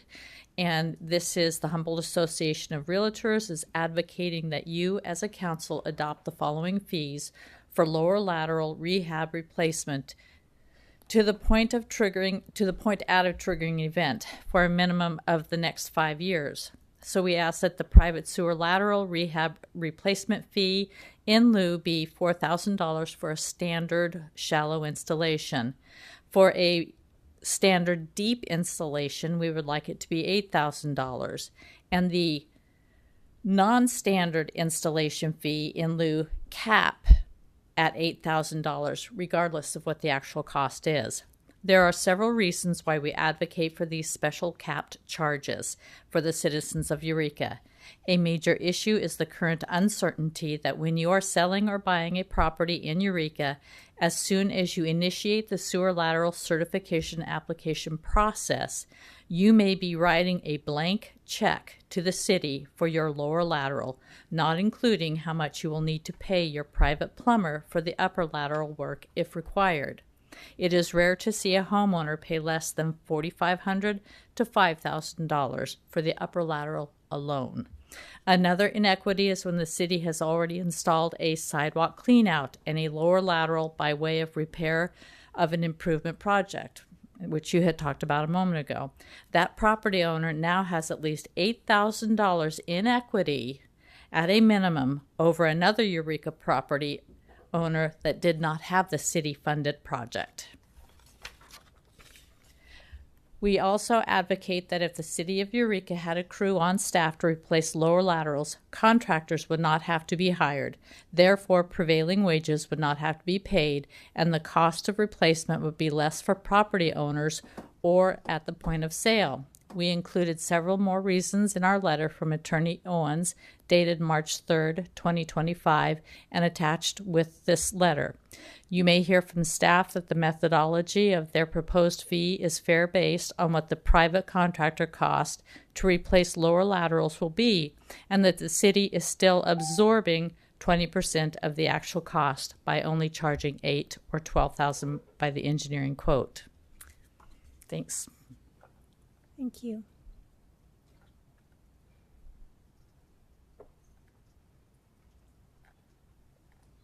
Hello. Hello, my name is Victoria Copeland. I'm a resident and a business owner in Eureka. I just, I'm a task force member. I really do thank Miles and Jesse for meeting with us. And it's just been rough going. I mean, we want one thing and they're advocating for another, and we're understanding that there needs to be a point of sale of inspection from the wording of the consent decree, but there doesn't have to be a lower lateral paid for by the property owner. I mean, I can understand an inspection of the line. I still don't understand why a perfectly good asbestos pipe fails. I don't understand why, a PVC pipe that might have just a little bit of a belly will fail. There's a lot of things that when we're actually, boots on the ground trying to get this done in a 45-day period, there's a lot of just still some pretty ridiculous stuff that happens. But you guys do have the power to say, you know what, let's make the in lieu fee $4,000 and we'll come up with the rest. I mean, we clearly see when the city has something that they want to pay for, you find the money to do it. There's several things later on the agenda that prove that in the millions of dollars. So, again, you guys have the ability to set the fee in a reasonable, equitable way for property owners. Again, just us seeing all the fees that are going up. There's so many building permit fees going up, and even just by a little, but all of those little fees impact the cost of housing. They really do. And, this issue of the sewer infrastructure in the city of Eureka is nothing new. Ryan Burns wrote a great article in the North Coast Journal on December 31st of 2009. There was a lot of funny money going back and forth between the rehabilitation arm of the city versus other pots of money.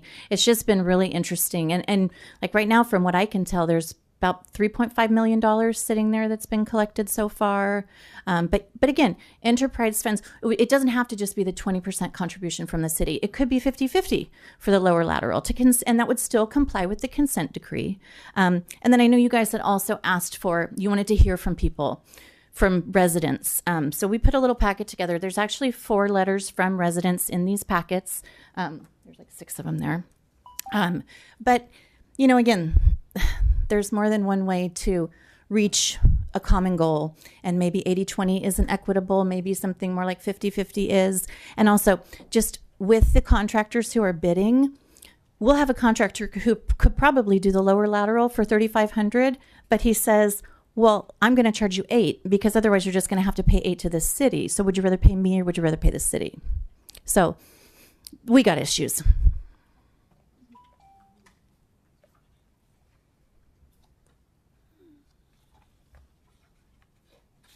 Hello. Good Brenda evening. Lockhart. I'm with Main Tree Realtors, but I'm a City of Eureka resident.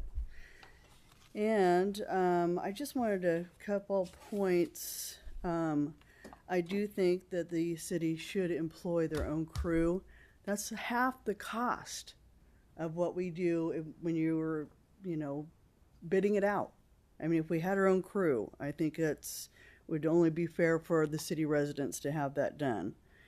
And then on the renters paying for the city sewer, most of the renters are paying the rent. They're not paying for water and sewer. They're paying for the rent. I mean, and the landlord pays for the water and sewer.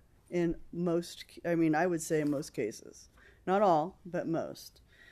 Because I am a landlord as well, and I pay for all my sewer and water. And then another point I wanted to bring up is the cost that the city's already accumulating for the sewer lateral every month. It's when we calculated it out in our little crew that we have figuring this all out, we figured out that the city is getting over $1.1 million a month just on sewer lateral fees, not including the water. So where's all that money going? I mean, I know we all have bills, but that seems like a heck of a lot of money, and that's almost over $13 million a year just for the sewer. And I'm like, what are we doing? So that's all I got. Just want to put it out there. Thank you.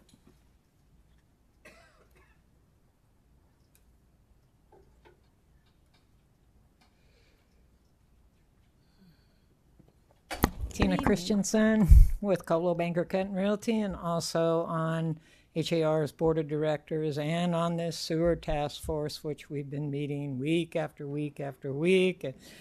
Met with Miles, met with Jesse, and they've been great. I understand the issues. I think that what has happened in the past is the past, but I think that you have a responsibility to look at the figures that Brenda just talked to you about. $13 million a year, or if it's $10 million a year, where's that money going? We sent in a lot of requests for additional information on some of these things, and some of them were responded to, some of them, I know how this works. Some of them you don't get your answers to. Got to wait a month out or 2 months out. But one of them is you have a responsibility in your budget to find out where that money went. And we would like to know, as participants in this city, where all of the sewer lateral money went if you're charging $13 million a year. You got to have a budget for that, and where does it go? So I think the citizens have a right to those answers, and I also think that the sewer laterals that these property owners have only contribute 10% of the problem. It's your sewer mains, it's water intrusion into the manholes and all of that. We're only 10%. So I think that you have to come up with something that's more equitable. Yes, you had a lawsuit. Yes, you lost the lawsuit. But there are ways to work, as Victoria spoke. You know, there's inequities in what is happening, and I think we all need to come together and realize that and work for something for the citizens. Thank you.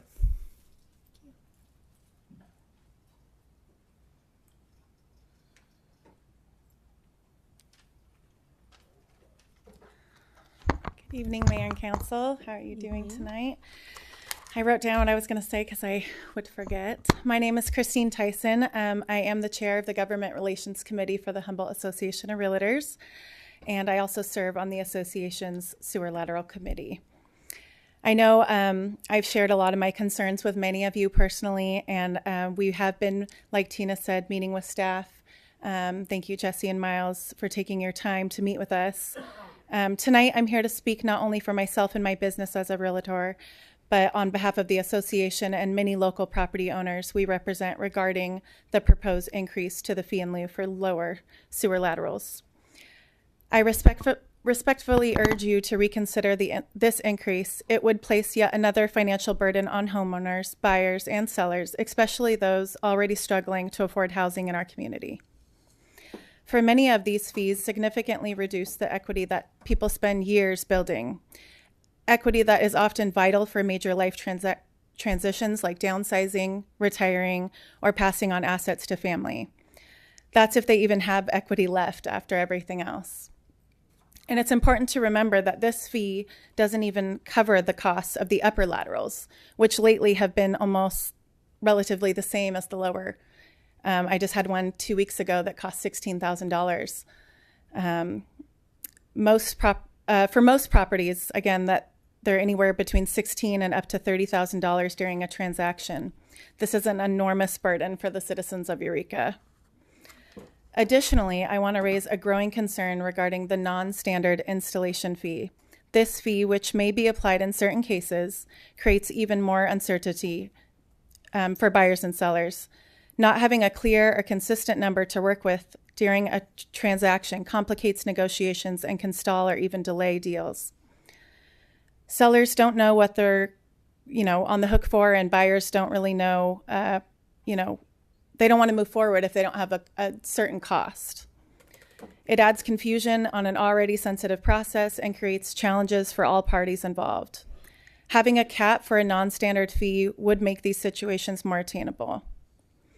We fully understand the importance of maintaining our infrastructure. We're not disputing that tonight, but there must be a more balanced and predictable way to achieve that goal without disproportionately impacting individual property owners.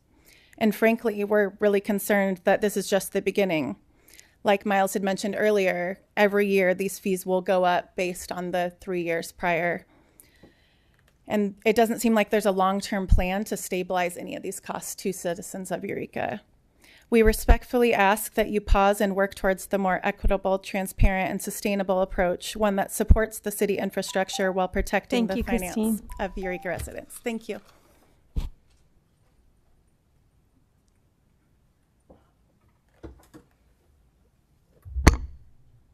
My name's Barbara Kattlecheck. I'm with Coldwell Banker Sellers Realty, and I'm also on the task force for sewer laterals. I've done a lot of contacting with agencies, state agencies, and I recognize that grants aren't available right now to Eureka, but I'm going to ask you to think outside the box. Take a different approach. And I know one of the things that was mentioned to me, yes, there is financing available. And think about individuals as they get ready to sell their houses, and they may encounter other repairs other than sewer lateral. And so the amount of monies that are deducted from what they expect to move on with their lives can be greatly affected. I'm suggesting to you a public works project that is financed.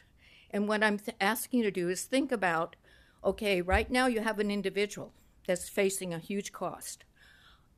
I've talked among people.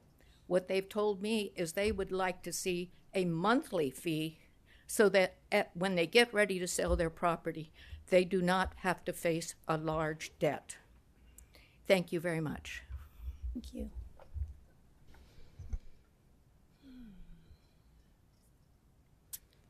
Okay, anyone else in chambers who cares to comment in this public hearing? Seeing none, we'll move over to Zoom. Ellen? Hi, City Council. So yeah, I'm a homeowner in Eureka. I'm wondering why this huge fee, I mean, it jumps out at you in this fee schedule, is being approved potentially as part of this larger package rather than on its own, as seems warranted by the size of it and the comments so far. Also, I'm sure you guys know that the median household income in Eureka is around $60,000 per year, according to the latest census.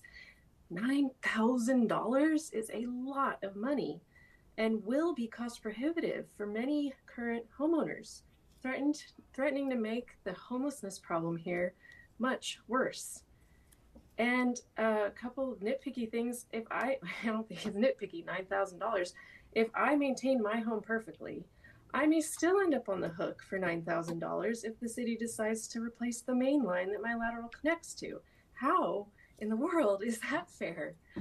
And I've heard this idea floated around that this fee is equitable because it only affects property owners.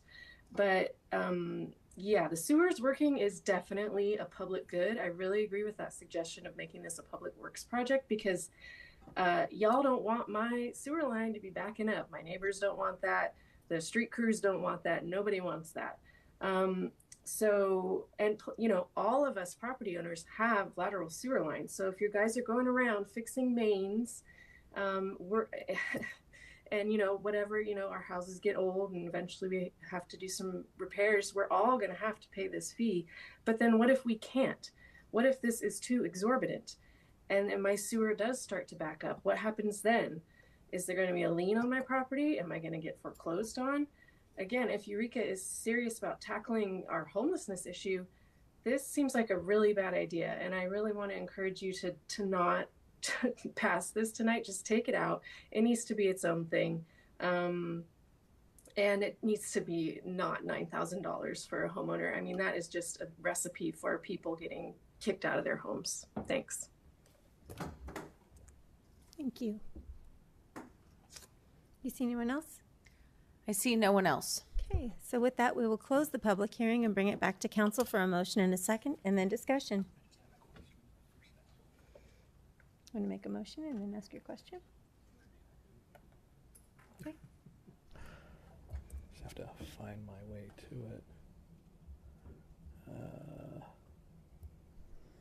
Sorry, I don't do this often, so yeah, go ahead, Leslie. Member Castellano. Just trying to find the staff recommendation. That's. Okay, I was just gonna, I move to hold a public hearing, continue from July 1st, 2025, and adopt a resolution of the City Council of the City of Eureka establishing various fees and service charges within the City of Eureka. Second. Great. Councilmember Fernandez, did you have a question? Yeah, I did for staff. I know that one of the commenters had brought up that water, if not sewage, both potentially are paid for by landlords. I think I'm misinformed on that. I know garbage is considered a basic service, but water and sewage are not, correct? It can be done either way. It can be done by the lease with the tenant and the landlord. Some of them cover those costs. Some of them have the landlord and tenant. But there's no city mandate. There's no ordinance dictating that. Okay, thank you. And then just following that, the only reason I wasn't a second on this is because I am likely to vote no on the sewer lateral portion fee increase, but I would approve the package overall. Councilmember Contreras-Deloach? Yeah. I had a question. May I ask one question? Just based off of a public comment that was made, I just wanted to ask really quickly, do you know, and this might be a question for City Manager Slattery or possibly City Clerk Pam Powell, have we had any Public Records Act requests about the sewer lateral that have not been fulfilled or that are currently waiting? I think there's some, Pam, I'm sorry. I would need to check our spreadsheet, but our paralegal has responded to everyone. There may have been voluminous documents that we're producing on a rolling basis. I would just have to check. Yeah, I think that the ones that haven't met the 10-day time frame have been notified to the requester that we're doing an extension because of the amount of information that's being asked for. But they're on top of, whatever's been. Some of them have met that 10-day time frame. Some of them have such a voluminous amount of information that we need an extension on that. Okay. Yeah, I know that sometimes they can be, as you said, voluminous. I am in this similar position. I'm okay approving the other things, but I would also be a no on the sewer lateral. Councilmember Castellano. For my fellow council members who are not approving of the sewer lateral fees, I would be curious for them to state their positions in terms of alternatives to these fees. I myself, no one wants to, raise fees in general. Just to say, it's not like we're like, hey, let's raise fees on people so we can, add strain to the public, right? We all also have to pay these same fees at different points in time. I personally am not in favor of passing them on to ratepayers. And so, I would be supportive of, right, we can pass this now and then continue to get more information, as we've already done several times, in the history, in the ongoing history of this situation that no one's really happy with, honestly. In terms of, I think it would be great to get a future report on the cost of having our own crew. That means, but in the meantime, we also need to, support the cost of the program. And I do think that, as someone who's experienced the street in front of where I live being replaced, I do think that there's some opportunity to improve that communication around road repair and lateral and the opportunity to replace laterals, and so that's something I would like to also bring back. But in the meantime, I do think that we need to move forward with this. Councilmember Fernandez. Right. So I was asked if I could better explain myself, and I do find that 80-20 is fair, and I understand there's issues out there about equitability. I don't know how I quite feel about saying it's inequitable, and I understand the worry of the cost being tacked on to ratepayers. I mean, regardless, that's going to get passed on to renters and those experiencing other issues, finding any sort of permanent housing. I would rather that this public utility, at least through its usage for public good, be a shared cost. And that's not something I know we can rectify tonight.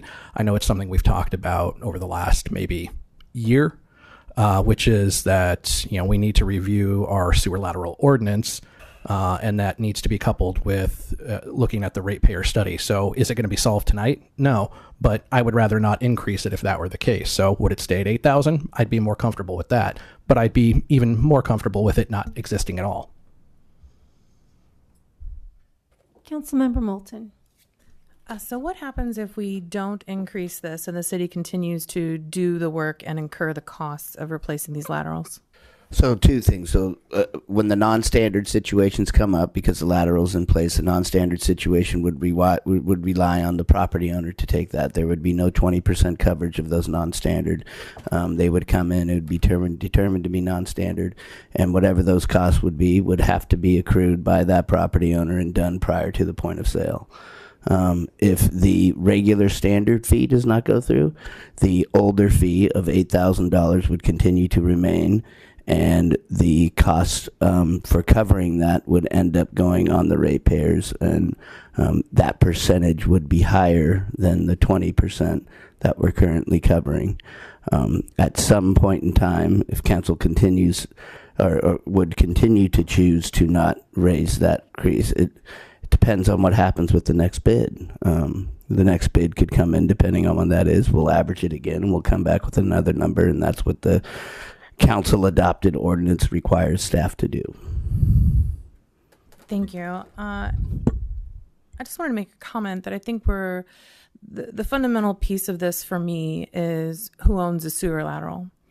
And when I think about it, I think if that house was not there, there would be no connection to the public sanitary sewer. Therefore, that specific piece of pipe is serving that house. And in my mind, that makes it the responsibility of that property owner.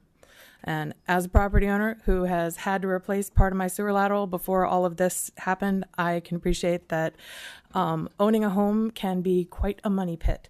And I think that the city offering to transfer 20% of the average cost to other people who are not building equity in that property is incredibly generous. Councilmember Contreras-Deloge.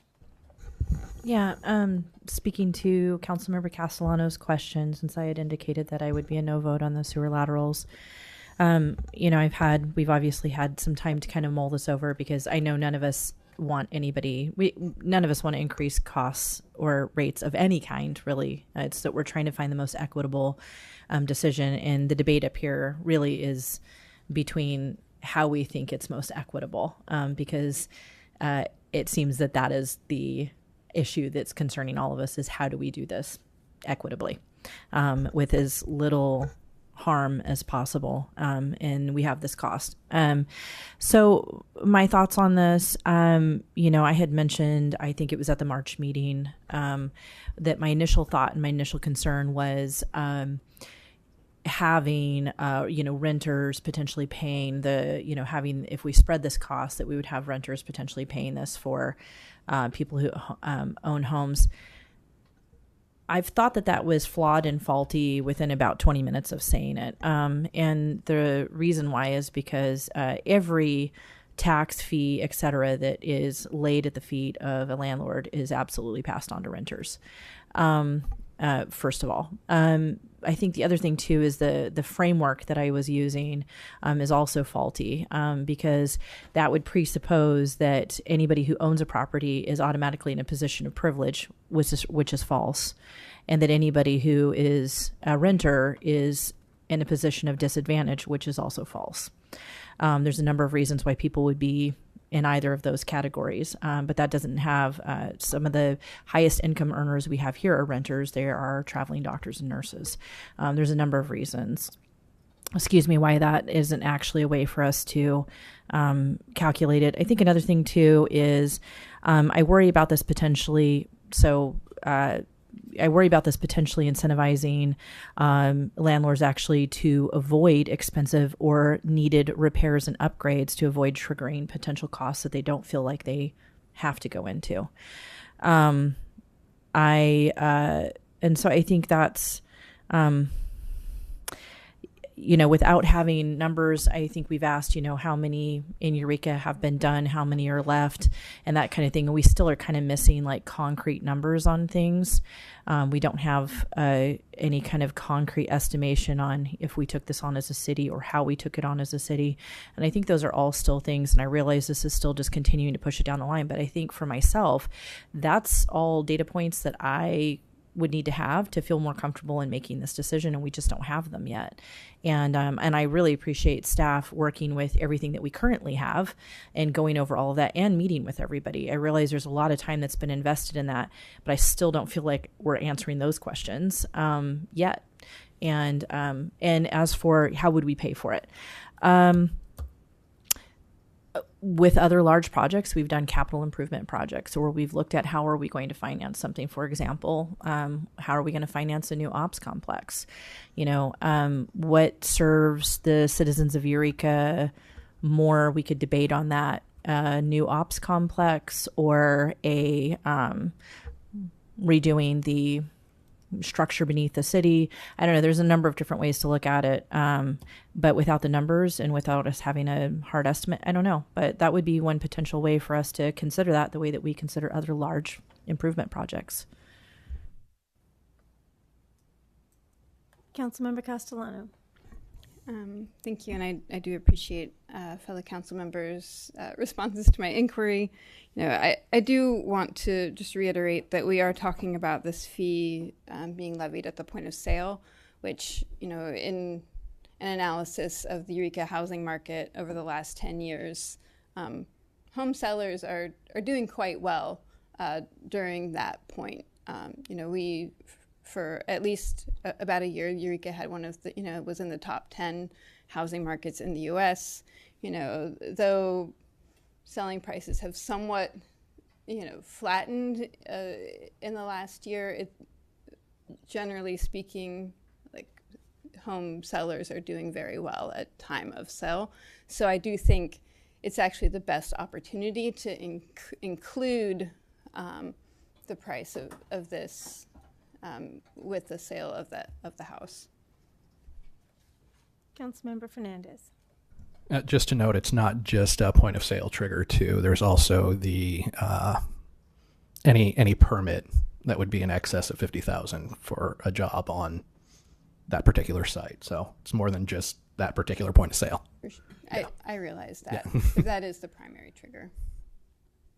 Okay, Councilmember Contreras-Deloche. Yeah, which, depending on, what needs to be done, on a property, that could include a variety of things, especially on any kind of apartment complex, including lower income apartment complexes. But I believe it would also be triggered by somebody building an ADU or any kind of addition in that way. Is that incorrect? No. It wouldn't be triggered by? Not the ADU. The ADU doesn't do it. Oh, it does? Oh, I apologize. Yeah. So... Okay. Yeah, that was my understanding. So it is, right? An ADU would as well. Yeah, so I see that as a disincentive also for people, potentially looking at ways to increase housing. So there's just a number of issues. Okay. So if there's nothing further, please vote.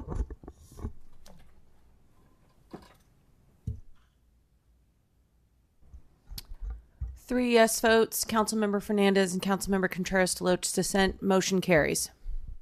And with that, it is 8 p.m. We will take a 10-minute break and be back.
All right, this moves us to the consent calendar. All matters listed under this category are considered to be routine by the City Council and will be enacted by one motion. Pursuant to City Council Resolution 2011-22, if a member of the public would like an item in the consent calendar pulled and discussed separately, the request shall be made to a council member prior to the meeting. Unless a specific request is made by a council member, the consent calendar will not be read. There will be no discussion of these items. And as discussed earlier, F3 has been removed and will be heard on July 15th. And I've heard no other items to be pulled. So if we could get a motion. I'll move to approve the balance of the consent calendar. Second. Please vote. 5 yes votes, motion carries. Thank you. This moves us to legislative action correspondence. Councilmember Bauer. Yeah, thank you. I think probably all of us got a message from Cal Cities about SB 840, which is the cap and trade. It renews the cap and trade. Well, it reauthorizes the cap and trade program at the state of California.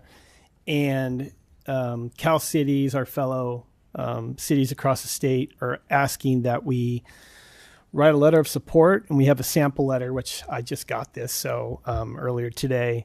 But it's basically saying we want you make sure that we invest in capital projects of regional significance, regional transit agencies, trying to maintain service, increase services, zero emission vehicle transition, all these great things. I don't know how fast we need to do this. If this is something that can wait, well, I guess it's only a week, right? So would like to bring a letter back next week in support of SB 840, and just some of the things that are in there are really good for California, for our city. So it looks like we have Thank you. consensus on that matter. Thank you.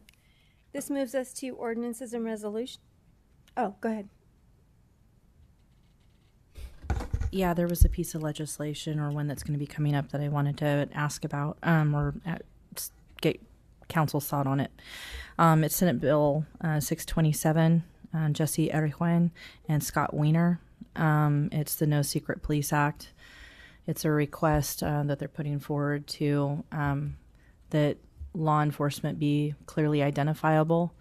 I think, as everybody knows, and we've seen and heard, unfortunately, that there are people who are posing as immigration officials and so forth because there isn't any kind of commonality in uniform or requirement for badges. They can cover their faces with masks and other things like that. There are exemptions in this bill for a number of reasons for law enforcement, but overall it is a request that they be able to provide clear identification so people know if they're being scooped up by an imposter or if they're being scooped up by somebody who is a legitimate law enforcement officer. For what it's worth, our former chief of police, Andy Mills, has talked about this online publicly and issued statements in support of this as well. And that it's critical also for law enforcement to be able to maintain trust within their communities and not be dealing with such an amplified level of fear that they are not able to work with their own community members.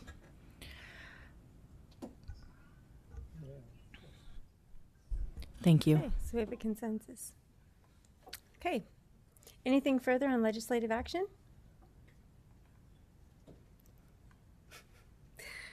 All right. Thank you. That moves us to ordinances and resolutions, salary schedule update with Director Folger. Good evening. Good evening, Mayor and Council. City salary schedule is routinely updated and approved by Council as required by Microphone's not on, please. Good evening, Mayor and Good Council. evening, and welcome. The city's salary schedule is routinely updated and approved by Council as required by CalPERS regulations. When the salary schedule contains changes to executive salaries, it is a requirement that those changes are reported orally. The changes to the salary schedule reflect routine changes to the city's class and comp plan, including establishment of new classifications, pay rates, wage adjustments, and previously negotiated and approved salary increases which include the 3% COLA that has gone into effect as of July 1st of this year and will be applied to salary ranges for all permanent city classifications, including the salaries for the following executive positions. That is the city manager, chief of police, assistant city manager, city engineer, and all of the positions under the director series over public works, development services, community services, finance, and human resources.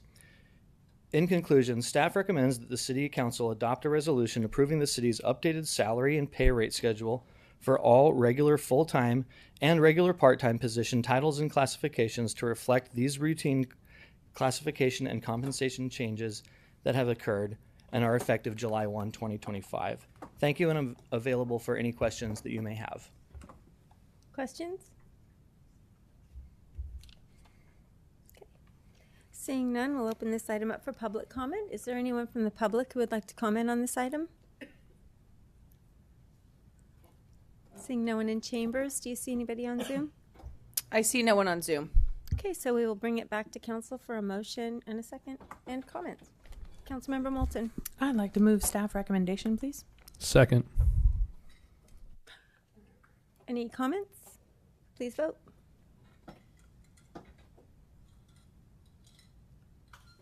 Five yes votes, motion carries. Thank you. Reports and action items. Joint exercise powers of agreement for Humboldt Bay Fire. Chief Citro. Welcome, sir.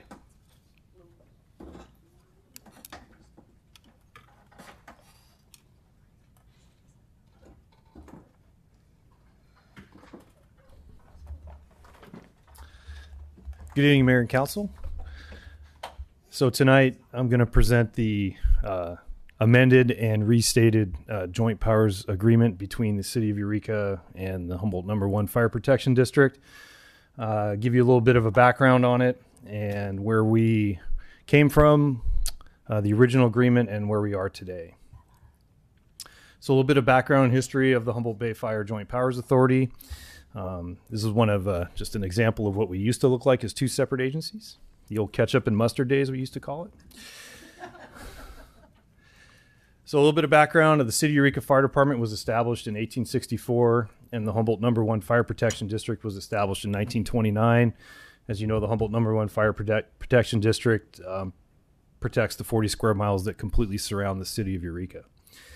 Both agencies operated completely independently until 1991. And what I mean by independently is boundaries weren't crossed.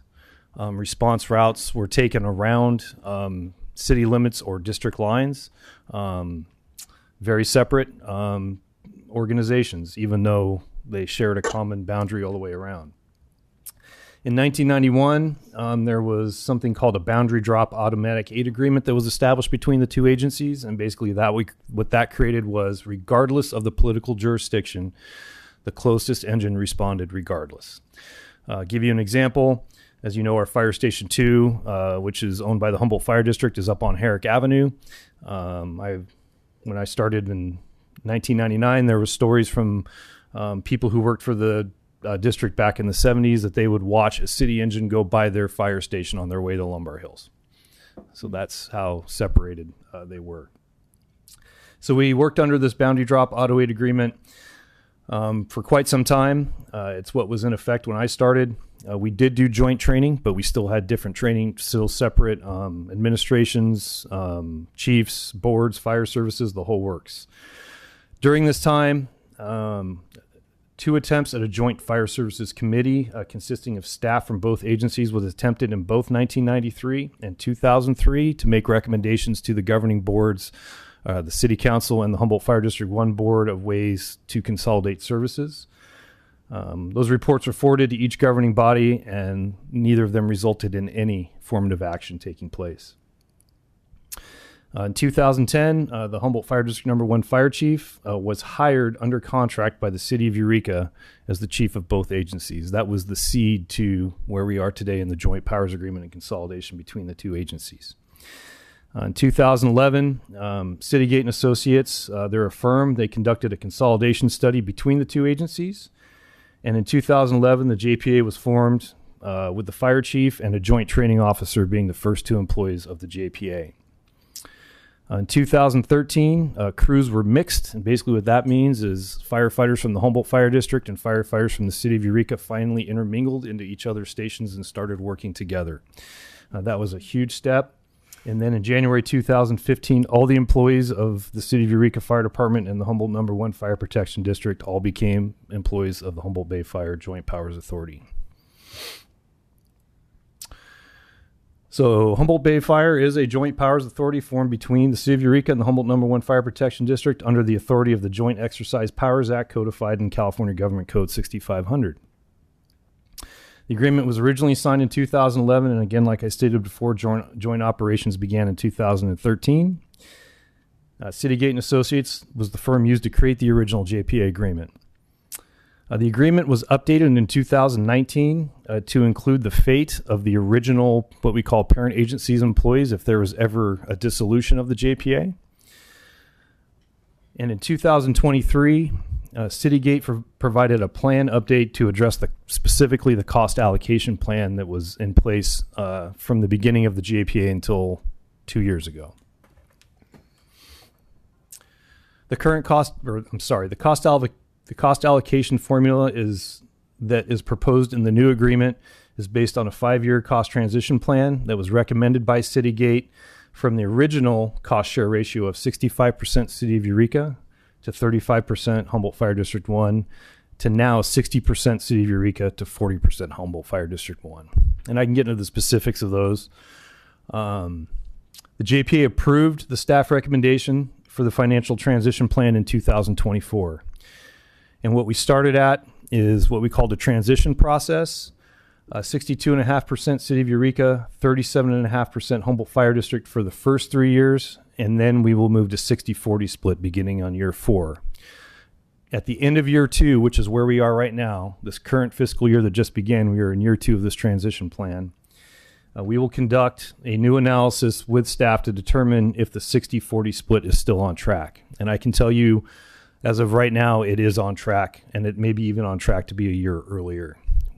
Director Millar, myself, and our business manager, Jenna Harris, will conduct that analysis here and present to the JPA board after mid-year budget and give a recommendation. This financial transition plan in the 60-40 split is pretty much based off the number of fire stations. 3 in the City of Eureka, 2 in the Humboldt Fire District 1, and that is referenced in the JPA agreement. That was the recommendation from Citygate when they came back in 2023 when we addressed the cost allocation formula and how to make it more equitable. The other big addition to the amended JPA agreement in front of you is 1 at-large 5th member will be jointly selected and recommended for appointment by the city manager and the district fire chief, myself acting as the district fire chief, and we will be the executive officers of each member making that recommendation. We have to agree, and then it will go to the JPA board, who must confirm by a majority vote of all the members appointed by the members the appointment of the at-large 5th member. And the reason for the 5th member is currently the JPA board consists of 2 members of the Eureka City Council and 2 members of the Humboldt Fire District No. 1 board, giving us an even number. Mm-hmm. Fortunately, we haven't had any issues with split votes. We've had one that was not during my time. It was before my time as the fire chief, but that got resolved. But it did take some time to resolve the issue, and that was in reference to the COVID mandate. So it was recommended that we create a 5th at-large member. So where are we today? So basically, what needs to occur for this agreement to take effect is each parent agency needs to approve the amended and restated JPA agreement. Legal counsel from both the city and the Humboldt No. 1 Fire District have reviewed this amended and restated agreement. It's gone through legal review. On June 11, 2025, the Humboldt No. 1 Fire Protection Board of Directors approved this amended and restated agreement with a unanimous vote. If approved tonight by City Council, signatures will be gathered and the amended and restated agreement will go into effect. So the staff recommendation is to approve the amended and restated Humboldt Bay Fire Joint Powers Exercise of Agreement between the City of Eureka and the Humboldt No. 1 Fire Protection District. And I'm more than happy to take your questions. Does anyone have any questions for Chief Citro? Councilmember Fernandez? Thank you. Potentially moving from that 60-40 split, and maybe this is for the city manager, what would be the potential cost savings for us from that change, from if any at all?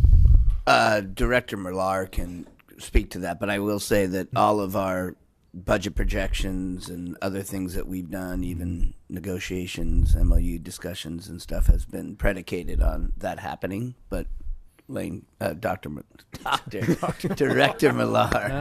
Doctor sounds pretty good. Been working on your PhD back there, huh?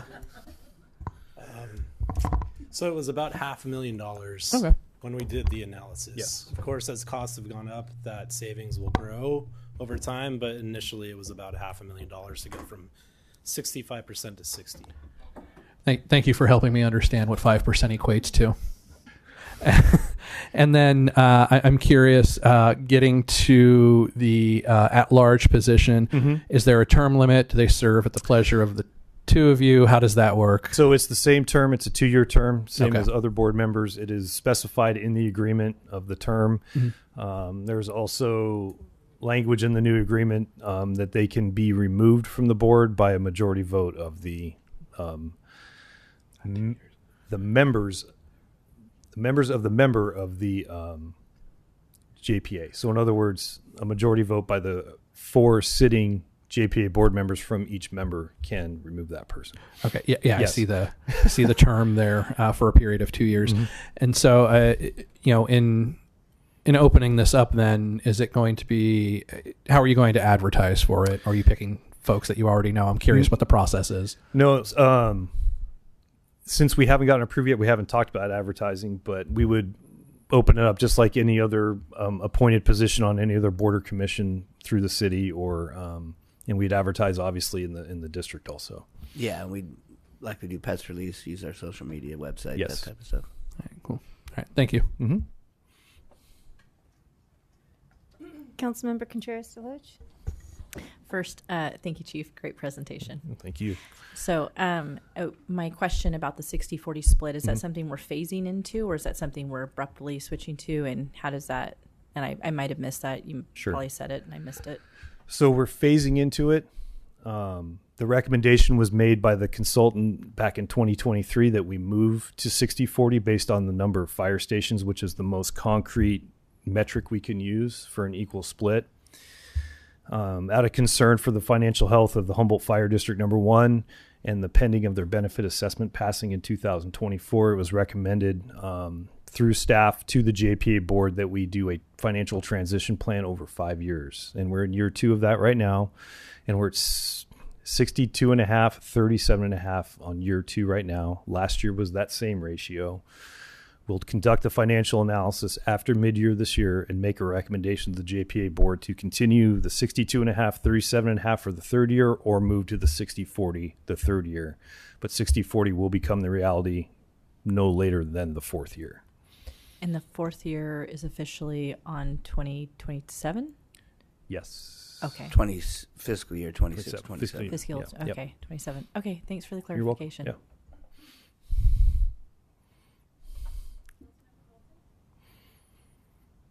Councilmember Moulton? Thank you. Thanks, Chief, for bringing that report. Obviously, our Councilmember Bauer and I are familiar with this transition, being on the JPA board. And I just wanted to say that it's really lovely to see the whole organization evolve. You know, talking to people who were here before it, and when the transition happened, it was like a blended family, and the stepkids weren't getting along with each other. And now to see our workforce, you know, coming into the JPA as a whole organization, and you know, just like developing that way. Also getting a chance to look at and to revitalize this, or to revise this agreement, since it hasn't been touched since it was put into place. Now that we've taken it out on the road a little bit. And you know, see what needs tightening. So I'm really appreciating the changes and all of the work that went into this. I also appreciate the idea of an at-large member. We build a lot of consensus over there, but having a tiebreaker is always a good idea. So thank you. You're welcome. Do we need a motion? Can I make a motion? There's no motion. Okay, yeah.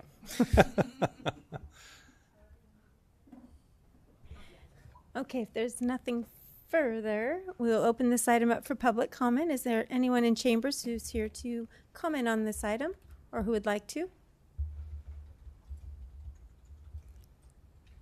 Seeing no one, we'll take it over to Zoom. Do you see anybody on Zoom? I see no one on Zoom. Great. So we will bring it back to council for a motion with Councilmember Moulton, a second, and then comments. Okay, well, I'll do it the lazy way and say I would like to move in the most grandiose way possible staff recommendation. Second.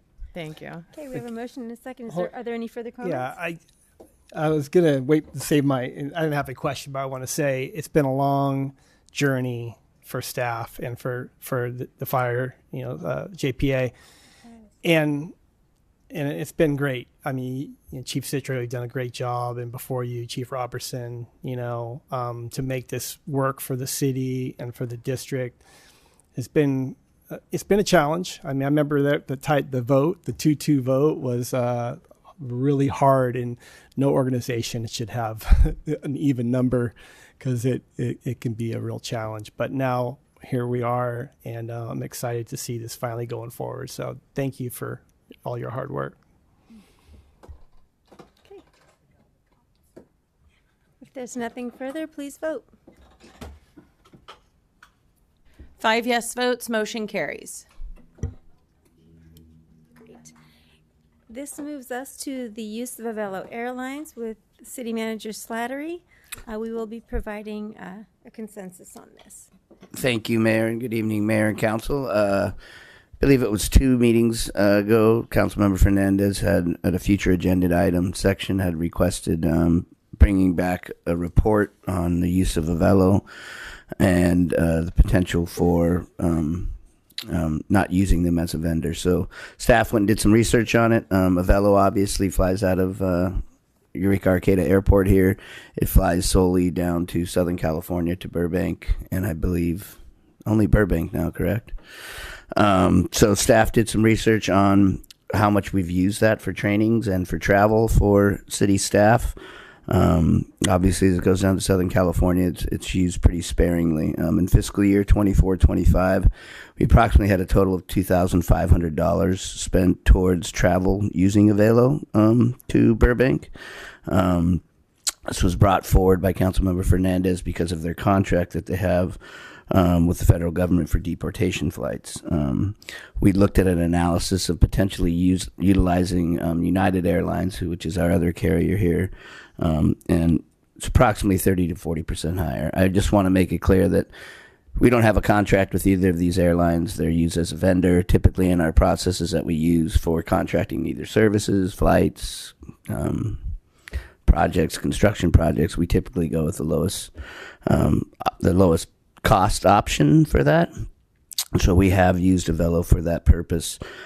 Overall, it's a really insignificant amount of our travel. We roughly average throughout the whole city with police, public works, community services, city admin, council, everybody associated with the city, and the amount of travel we have, we're probably in the $130,000 a year range for the entire city. And so this is, we don't use them very often. So basically that's the report.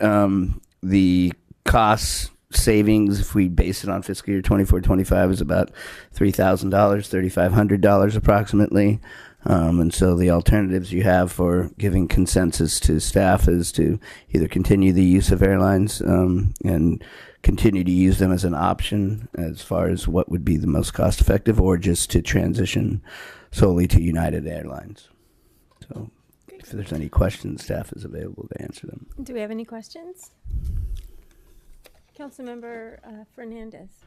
Yeah, thank you for clarifying that we don't have a contract. We utilize a vendor option, correct?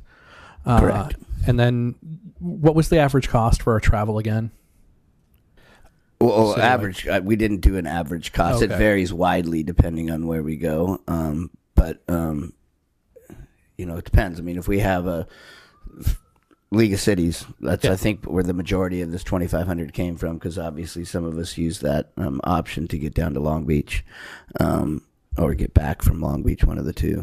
But it's very difficult to put an average. It really wouldn't make sense because sometimes, I mean, you're going to Georgia, that's obviously a lot more expensive than me going down to Sacramento in a car. Right. So we didn't factor in the use of vehicles because sometimes we use vehicles as well too. Yeah, and just for clarification, National Association for Latino Elected and Appointed Officials is paying for that through a scholarship. So yeah. No, I appreciate you pointing that out and holding me accountable. But no, we're not paying for that trip to Georgia. Okay, I'll throw myself under the bus. I went down to Washington D.C. for economic development, and that's going to be a lot different than me going to Sacramento for a League of Cities. Well, and it makes sense just because of how we're geographically isolated and removed from the rest of the state that we have to plan and figure out how we're going to get there at a cost. Are there any other options though? Flying, driving, those are really the only two that we have, and we only have 2 airlines, correct? Correct. I mean, there may be an instance where somebody's going on a personal vacation and it's best for them to leave from the area they're at to go to a work event. That's happened in the past. It's pretty rare, but that can happen. But yes, leaving here locally, it's either fly, carpool. I mean, we've been to Sacramento for the League of Cities, and we've rented a van and carpooled down there as well. So it all depends. Okay. And this isn't a call for a boycott so much as it is saying that we're just not going to utilize city funds potentially for a velo. We cannot control what community members use. We can't control what city employees do on their free time, but you guys would have discretion as to whether or not for city business we use a velo or not. Okay. And then I'm curious, Mayor, I'd heard that you say that we're doing this by consensus and not a vote. Was there any particular reason for that decision? That would be directed at the city manager or the city attorney. Okay. Well, I mean, we discussed it, and we just figured that would be the easiest. Since it was provide direction, yeah, we sometimes use that method. Yeah. Okay. Is there any difference between the two, I guess, is what I'm asking then?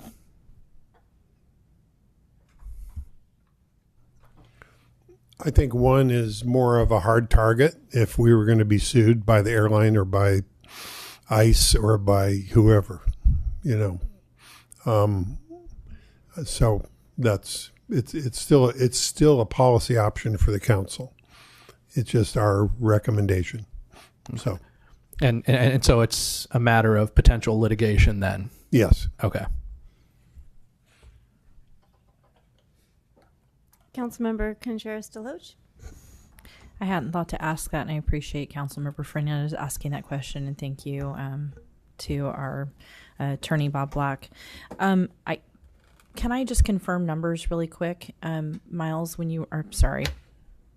And I almost just demoted you by calling you city, I almost called you city council member, so I almost demoted you. Okay, so really quick. You said a $3,500 savings. We're spending approximately $2,000 on Avalo a year, or can you just, again, overall, the number for the overall amount that we spend on flights, and then that number for Avalo so that's the difference between 2,500 and 30. So let's say, this is a guesstimate because sometimes flight costs differently, but based on what we were looking at between United and Avelo at the time, we spent $2,500 for these flights to get down to Avelo. If we were to use United Airlines for those flights, it would have cost $3,500 for those flights. Now, the overall that I was talking about was the average annually, and it's a very rough average because it fluctuates a lot, but it's approximately $130,000 for all of the business-related flight that the city of Eureka does. All of the business-related flights the city of Eureka does, approximately $130,000. That's all travel, not just. Oh yeah, all travel. Excuse me, I should clarify that. That includes if we were to use a vehicle, all travel associated with work-related conferences, trainings. Is that the tickets for those conferences and trainings, or it's just the travel itself? I believe Finance Director Millar would be better able to answer, but I do know we spent $80,000 on United flights in the last fiscal year. Okay. And then, which was significantly more than Avelo, but that was going all over the United States, Right. not just to SoCal. Okay, that's helpful. I just was trying to. So we've got potentially somewhere in the neighborhood of $80,000 to $100,000 on flights, but of that, about $2,500 is Avalo. So this is really a very we don't use this barely at all, if I am understanding correctly. Yeah, and this is just based on last year. I mean, there could be a potential training that's in Hollywood. Like a perfect example, I went to a city managers conference. City managers conference happened to be in Hollywood 2 years ago. If I had used that number would have been higher. It depends on where those conferences are and where you're at. That was just based on 24, 25. Okay. Yeah, just wanted numbers. Thanks. Further questions? Okay, seeing none, we will open this item up to public comment. You guys can line up on either side of the room, would be great. And you can rock, paper, scissors to see who goes first. I'm teasing. Come on up.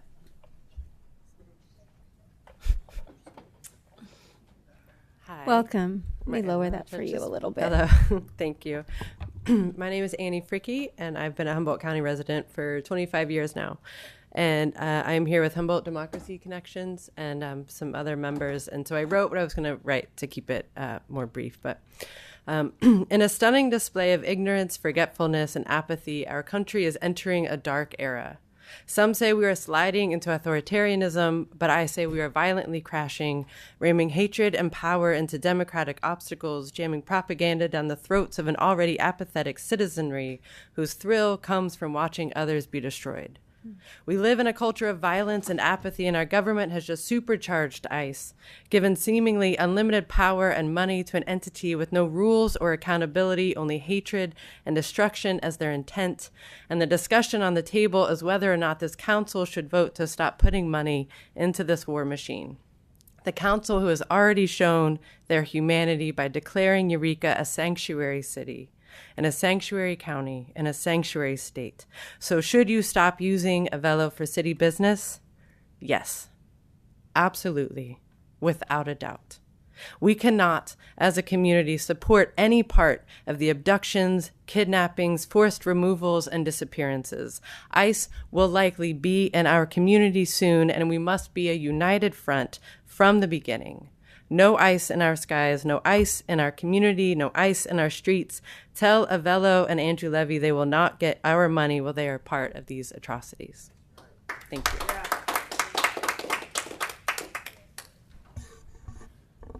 And come on up. And friends, if we agree, if we could not clap because it takes a lot of time, I maybe do this or this or this, but thank you. Carry on. Welcome. Hi, good evening. Nice to see you here, and thank you for your public service, Mayor and council members and staff. It's honorable work that you're doing here. My name is Brenna Silbury, and I'm a proud member of Humboldt Democratic Socialists of America. I'm asking the council to join the boycott of deportation airline Avelo. Immigrants are human beings. Immigrants are farm workers, restaurant cooks, athletes, scientists, grandparents, and our American founders and ancestors. Immigrants are an integral part of every community in America, including Eureka. They are our neighbors and friends. They are deeply American. Immigrants are us. We must reject the hatred machine that ICE and Avelo are a part of. They want to divide us. They are deliberately terrorizing Californians with thuggish military-style raids and unaccountable, unlawful deportations. And I thank Councilmember Contreras-Deloach for raising this issue of them doing it masked, completely hidden from public view because they were cowardly and ashamed of what they are doing. Yesterday, the highest law enforcement official in our state, Attorney General Rob Bonta, said of these ICE raids, quote, "They are not about safety or justice. They are about meeting enforcement quotas and striking fear in our communities," end quote. Workers are afraid to go to work. Children are afraid to play in public parks. Even people with all of their paperwork in order, including citizens, are now targets of this hatred machine for their ethnicity or political opinions. Entire communities have gone into hiding. In America, no one should be terrorized by our own government. Each and every one of us has better choices than silent complicity with this hatred machine. This council today has the power to reject complicity with this hatred machine. I ask everyone here, everyone, including the council, to do the right thing. Join the boycott against Avelo, the deportation airline. Refuse complicity. Stand up for the best of American values. Thank you. Come on up. Welcome. Hi. My name's Paul Hayden. I'm with Humboldt Democracy Connections. And I've worked alongside immigrants in restaurants, construction, landscaping, and on fishing boats. These immigrants supported themselves and their families with strength and hard work. I would hate to see any of my former coworkers torn from their families and sent off to God knows where without due process or a chance to defend themselves. Avelo Airlines has become instrumental to ICE's arbitrary, cruel, unaccountable, and unconstitutional arrests of people without regard to their rights to counsel, due process, or habeas corpus. As a sanctuary city, it would be hypocritical for Eureka to continue flying with Avelo. Therefore, we ask that you stop flying Avelo for city business and transition to United Airlines. Thank you. Thank you.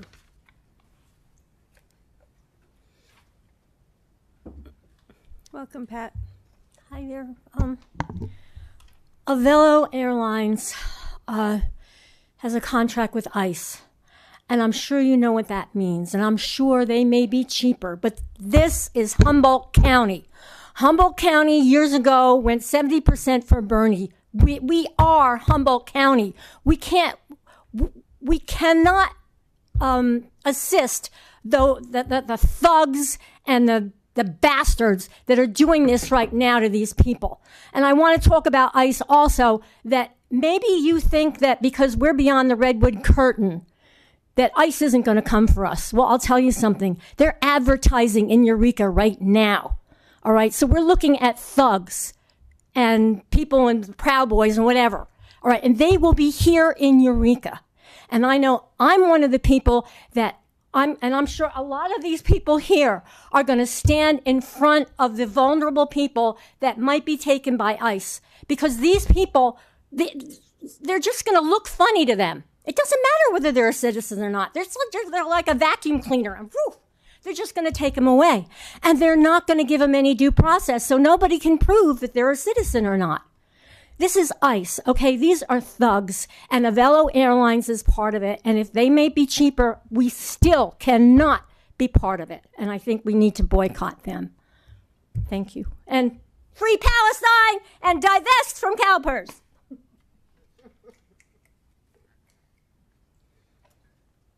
Hello. Hello. I'm Linda McDaniel. I live in Eureka, and I'm a member of Humboldt Democracy Connections. I've had small businesses, and I understand how hard it is to keep a business afloat, but I would never consider breaking the law and harming others to stay in business the way Avelo Airlines has. I know some people may deserve to be deported, but one, not by denying them of due process, two, not shackled and endangered en route, and three, not to a concentration camp in a land foreign to them. Avelo is complicit in all three of these. I urge the Eureka City Council to do the right thing and uphold the Constitution of the United States. Please spend our tax dollars on a worthy company when making travel arrangements. Thank you. Good evening. Hello. I'd like to thank Council for the space to have this dialogue, as well as for what is often a thankless job. And I would also like to thank the community members for coming out tonight. I think in the coming years, as the federal government becomes increasingly unreliable, to say the least, local government and community organizing will be more important than ever. My name is Justin Hawkins. I'm a Cal Poly alumni, engineer working in the county, and I'm the chair of the Wetlands and Creeks Committee for the City of Arcata. But I come tonight as a concerned citizen, here to urge the council to consider this measure, boycott, whatever is legally safe to say, from the perspective of political engagement, something that is at an all-time low, particularly amongst my generation and those younger. But I guarantee that they will all be waking up tomorrow and reading the Lost Coast Outpost. And in these troubling times, even small acts of resistance can sow seeds and inspire and show my friends that things are possible. So I appreciate the time. Thank you. Thank you.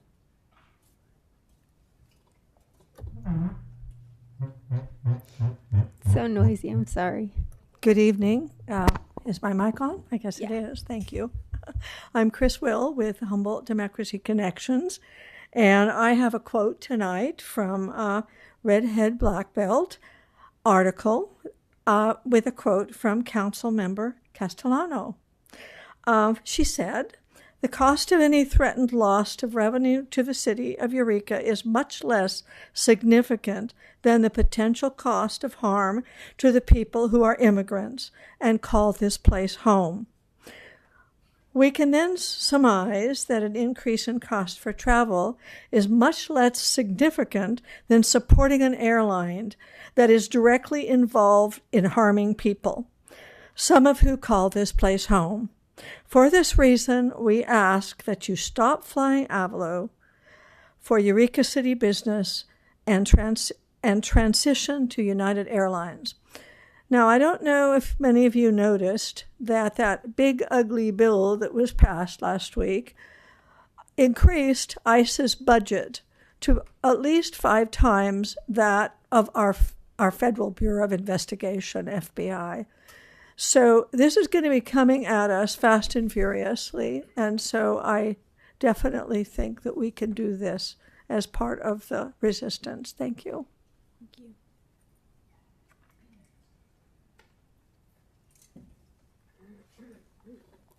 Good evening.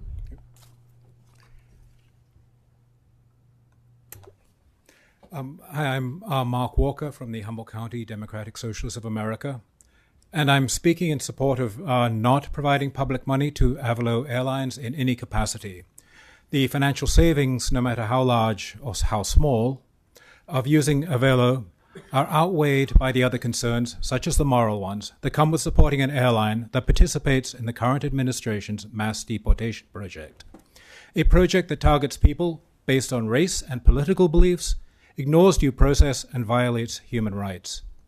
On questioning, Avalo has, among other things, refused to state whether it would comply with FAA regulations requiring an evacuation strategy for all passengers, refused to state whether it would operate deportation flights in defiance of court orders, refused to state whether it would fly shackled children, refused to state whether they would fly to deport U.S. citizens.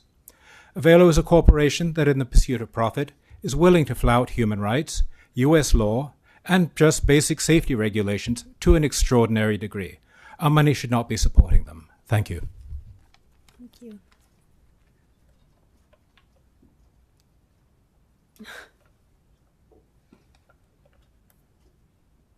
Hello, my name is Philip Sutter, local resident, associated with DSA. So I would urge that you guys stop using Avalo, and I'm sorry for the inconvenience it may even cause you guys in your travel. However, with this business deciding that it's going to make choices of allowing our government in its lawlessness and escalation of what would normally just be misdemeanor challenges. It shows the escalation of force and fascism that we're allowing if we continue using these kinds of things. I have family who had to escape Poland. Then I've had family who've had to they were an MP and volunteered and broke down the doors to Auschwitz. And yet here we are standing, deciding about our government, in it deciding that's going to kidnap people. The people doing this refuse to identify themselves. They refuse to actually provide judicial warrants that are signed. They refuse every form of process that supposedly makes the place great. Then they've escalated their armaments. They've escalated their force. And unless you guys were going to stand in some way to deny them this access, this is probably the least you could do to show that you're going to not actually help them. So with that said, I hope that you will take that into consideration, because it's coming at us hard and fast. And our government has bullied themselves into being bought off by these corporations to create slaves. From Alligator, Alcatraz, to El Salvador, to Libya, to Sudan. These are places that are either in civil war, have admonished torture, have associations with gangs, and that are doing incredible disappearances. And these are people who are supposed to be on our land and protected by our laws. And it either means something or it doesn't. Thank you. Hi. Welcome. Hello, my name is Sam. I'm a member of the DSA. I'm not going to argue with you again why ICE is evil or why Avello is an evil self-serving corporation. Most of them are. I've worked for a lot of them. But fundamentally, Avello is going to abandon us soon. Is it going to be tomorrow? Is it going to be a year from now? Is it going to be 2 years from now? They abandoned Sonoma very recently for ICE. They abandoned a whole bunch of other small rural folks. They're going to do that because we know this is what airlines like them do. So we can hold on to them. We can say, please, please, master, would you just give me a cheap air flight? Or we could actually have principle. We could actually say, screw you guys, we're not flying with you. And I know you're thinking it's not a lot of money. And you're right, it's not a lot of money. We're a small city. We don't matter. We're not significant. But if somebody like Gandhi were here, what would he say to you?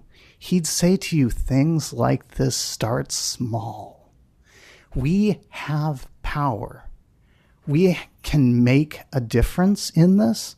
We can show the rest of Humboldt that we're taking a stand. And if we're lucky, we can show the rest of the nation we're taking a stand. So let's have a spine and let's tell Avello, go to hell.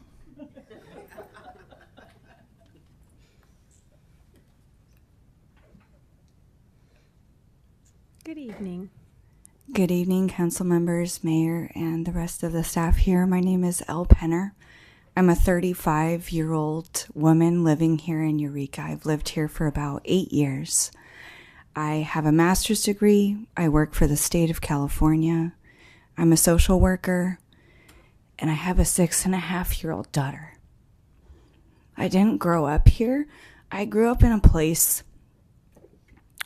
where I didn't always feel like the environment was safe for me or for people who I was friends with.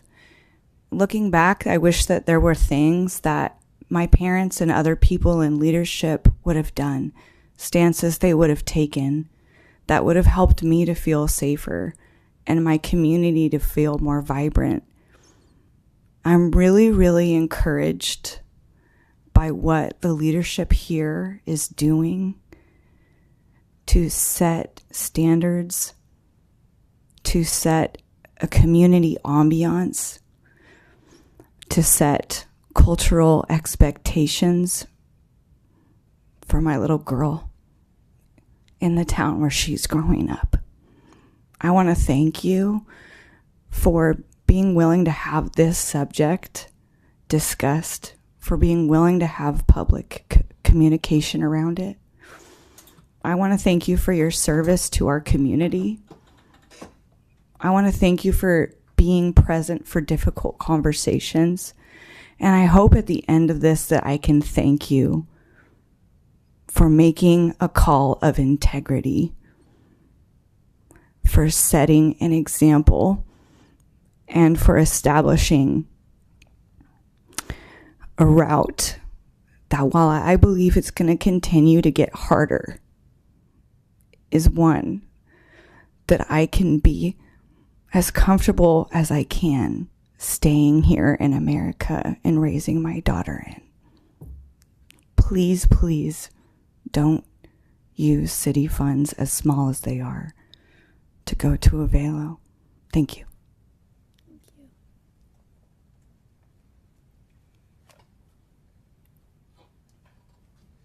Good evening. Hello, my name is Paul. I've lived here, Paul Hilton. I lived here 29 years. I help homeless veterans here in Eureka, the nation's finest. I wanted to note that Global X Airlines is also one of these deportation flights, and they have had their what are they called? The people actually serve drinks and everything on the flights. Their union has been quoted as in reporting that the ICE agents frequently do not even listen to their instructions on takeoff or landing, and so much can go wrong at 1,000 or anywhere around their feet.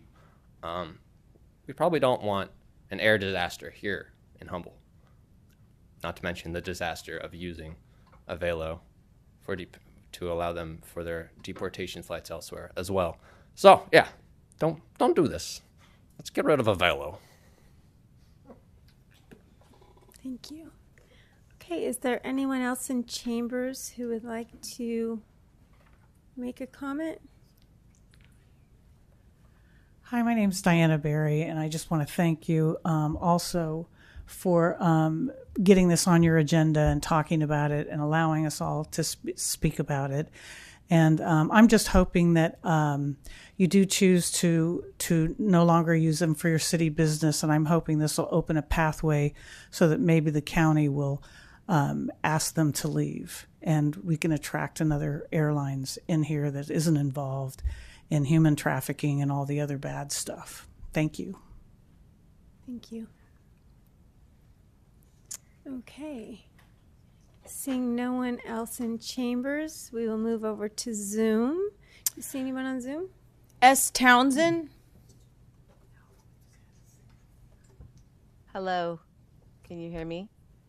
Yes. Welcome. Okay. I am obviously in support of not spending $2,000 or $10,000 or $20,000 a year using this deportation airline, an economy airline that got its start in the casino game. So I think it's an easy decision for you all. I do want to question just travel in general. We do have an issue. It's called climate change. I don't know if you've all heard about it, but it still is an issue. And flying is a significant cost to our climate and our environment. So as much as possible, if you do not have to travel for city business, please do not, because it is a significant cost to our environment. And also, while you're at it, let's boycott and let's divest from a lot of other companies that are contributing to the enslavement and the apartheid and the genocide that is happening all throughout the world. I know it's been brought up earlier in previous meetings about divesting and pressuring CalPERS, your retirement mutual fund, to divest from as many companies as possible that are profiting from the literal starvation and enslavement of people in Gaza and the West Bank. Caterpillar, Microsoft, Google, Amazon, all those big bad bullies, that would be great as well. Thank you. Thank you. Do you see anyone else? Sophia?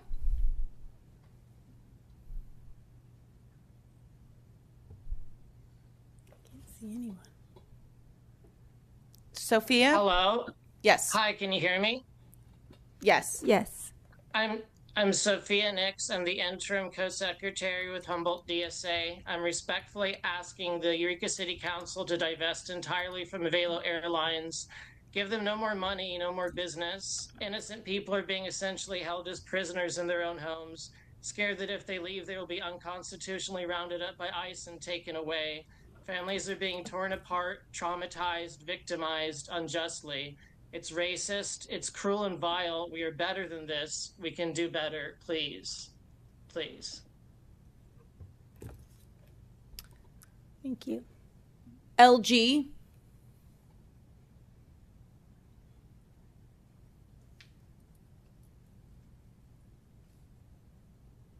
Hello. Hello. Dear council members, my name is Lev Golad. I'm speaking in support of the Avelo boycott. As a newcomer to Arcata, I'm struck by the level of social conscience and political engagement among my new friends and neighbors. This community is unusual in its degree of civic mindedness and public spirit. Accordingly, it follows that they look to elected officials to evince a similar level of moral fiber. Given the salience of this issue, the public is eager for the council to show moral leadership and stand on the right side of history.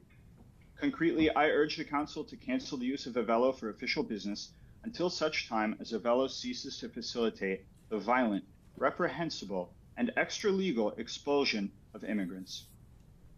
The discussion of the financial implications shows that there's a modest price to pay for doing the right thing. Our community deserves an airline that reflects our values and our commitment to diversity and the rule of law. Thank you. Thank you. Ellen? Hi, City Council. Thank you for bringing this issue to the agenda. I really appreciate having the chance to speak about this and hear from our community, and just appreciative of the fact that you are considering this, because while it was really great and inspiring that you passed the Sanctuary City ordinance, words on paper only mean so much. So this is you putting your money or taking your money in alignment with what you said our city stands for. So I support the city not giving any more of our money to fascist airlines, and spending our resources wisely and in alignment with our values. So I urge you to do whatever it is you need to do procedurally to divest yourselves from spending any money on Avelo Airlines. And I think that will really make a difference if our city does this, and lots of other places do too. Thank you.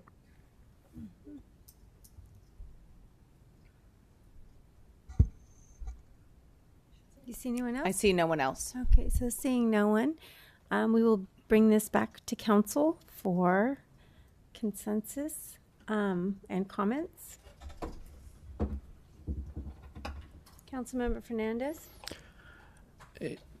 So my request for this review, and I think it's been pointed out too, of Avelo is based on the notion that not only are we a sanctuary city, but we're also a sanctuary county by initiative nonetheless, and at the state level through the legislature. And, it goes, I don't want to say without saying because it needs to be said at this point, but not one to quote from religious texts. There is one that does come to mind, and that's do not mistreat or oppress a foreigner, for you were foreigners in Egypt. And our country has made errors in the past in Supreme Court decisions, and we're seeing quite a few of those come up more frequently, both in Dred Scott and Plessy, denying the rights of African Americans and creating the conditions for separate but equal, respectively. Avelo's operation of deportation flights and contract with immigration and ICE customs enforcement is legal, though not moral. And we should not be complicit or complacent in the denial of due process or other 14th Amendment rights. And I understand the compulsion to go with consensus, but I would be remiss if I were to not make a motion. And so that motion would be that we discontinue our use of Avelo as a vendor until such time that they are no longer in contract with the U.S. Department of Homeland Security to operate deportation. Second. So we have a motion and a second. Councilmember Moulton. Thank you. I wrote a statement. Also, we have an obligation to spend the public's resources responsibly. That means economic responsibility as well as a moral responsibility. Supporting Avelo Airlines is not only morally irresponsible, but economically irresponsible as well. The campaign of terror that is being waged against the innocent Latino community with or without their papers in order, the suspension of due process is not only a stain on the soul of our democracy, it is a crippling injury to our economy that we will feel soon, harming every consumer, every investor, every worker, but hitting working class people, like most of us in Eureka, hitting us the hardest. I agree with the commenter who said that this is the least we could do. I agree. We should not spend any more public money with Avelo Airlines. Councilmember Castellano. Sure. I wrote a small something and appreciate, I think the sentiment across council and community members who came out tonight. We as community members and representatives of Eureka residents, our role is to act as responsible stewards of public funds and also of public trust. We are currently experiencing an onslaught of attacks on human rights and community well-being. Though the economic impact is rather small in terms of Avelo's overall budget related to our decision tonight, our decision not to fly on this airline represents a statement that there are better choices and better futures possible for our community. I appreciate people being here tonight and look forward to continuing to work with you all to advance visionary futures with tangible actions. Councilmember Contreras-Deloach. Yeah, prior to Councilmember Fernandez bringing this ahead of us, when I heard that Avelo was doing this, my first thought was I won't be flying with them anymore. And I appreciate you bringing it forward. I had a conversation with a member of the community about this, and she asked how I felt about it. And I shared with her that I don't have any trouble not flying Avelo anymore. But I also said, and I want to share this because I think this is important. The level of corporate entanglement that exists is really problematic for a very, very cheap, very low amount. Our data has been recently brokered and sold by ARC to the SEC, the DEA, the Air Force, DHS, CPB, the Secret Service, U.S. Marshals, and the ATF. Those that were in party to used a private broker to sell your transactions and your flight information are United, Delta, American Airlines, Southwest Airlines, Alaska Airlines, and JetBlue. And I think that this is important because one of the things is they're accessing your information through third-party sites. Because there are privacy protections around if you book your flights through the airlines themselves. And this is the thing that this council has actually had to address multiple times this year, is what happens when you involve third-party vendors in privacy.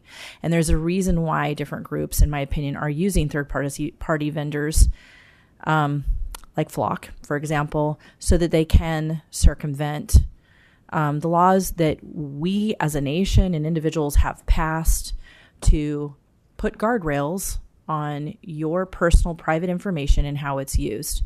That is why these third-party companies are used, is to get around that. rather than to come at it directly and bring it to the American people to change those laws if they choose to, in this ongoing large dragnet of, eroding what little privacy we have.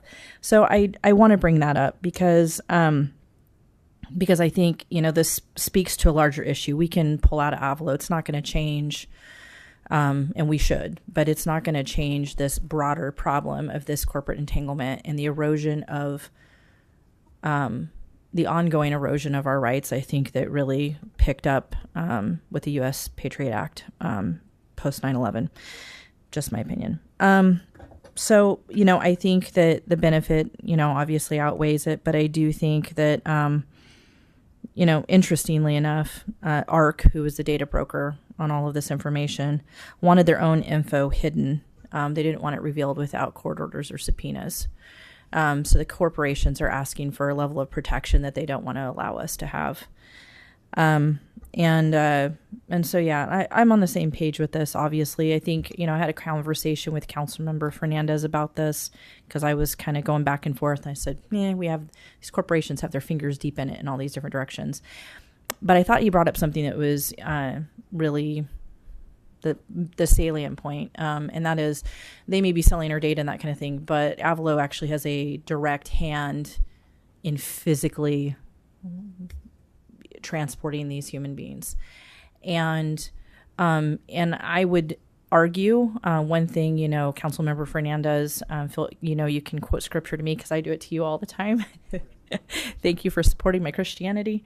I appreciate it.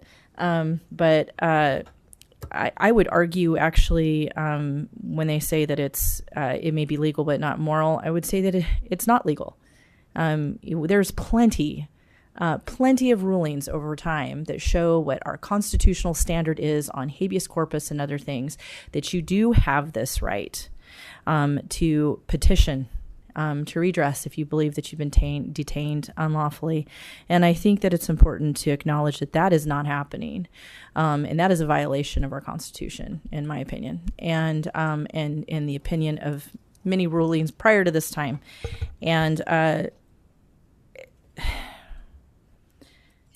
further, while I'm on my soapbox, the other thing about this is you have people who now have valid green cards. They had valid green cards, and those are being removed, not because they committed a crime or anything else, but they are being stripped. How does that happen? How is that happening? And it's not lost on me. Obviously, my name is Contreras. It doesn't matter how I look. The rest of my family does not look like me. And that's not my name by marriage. It's my name by heritage. And I have the benefit of some protection here, but other members of my family do not. And they have the misfortune of being down in Arizona and closer to the border. So,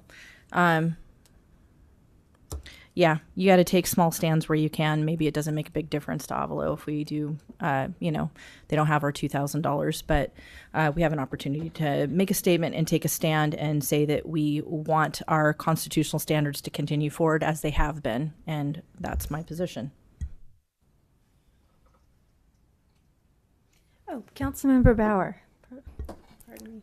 I can't follow that because you said everything I would say. And appreciate you for saying that. Mayor, unless you have something to say, I'd say call for the question. Yeah, I do just have one thing to say, just a brief thing, because I never say anything anymore. I think, and I've heard it here tonight, this may not make a big difference to Avelo. It may not. But I think it makes a huge difference to our community. A huge difference. And I was sitting in this meeting tonight listening to everybody talk. I was thinking of this student that I had, and I talked about him when we talked about the sanctuary city, and how he came to me and he said, Miss Kim, you're the mayor, right? And I said, yeah. And he said, my parents are afraid to leave and go to work. And I don't know what to do. What can you do? And I felt like I'd been kicked in the guts, right? Because what am I going to tell this, sixth grader? And I'll tell you, I was so grateful to be able to go back to school after we passed that sanctuary ordinance and tell him and have him go home and tell his mom and have his mom be so happy. He told me his mom was so happy. And that's why we make these decisions. because that's our future. And so I appreciate everybody that came here tonight to comment and to be a part of this situation. Now, Councilmember Bauer has called for the question, so we will vote. I will not vote. 5 yes votes, motion carries. Thank you.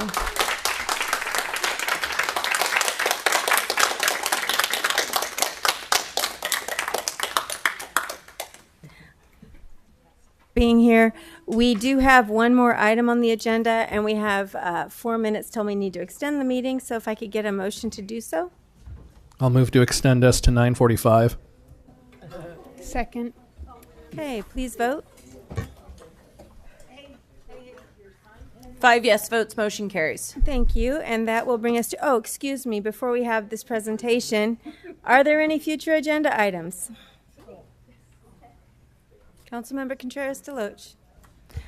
Yeah, and this, and feel free to, if this is something you feel is better for a different way to do it. What is the thing that we're doing in October?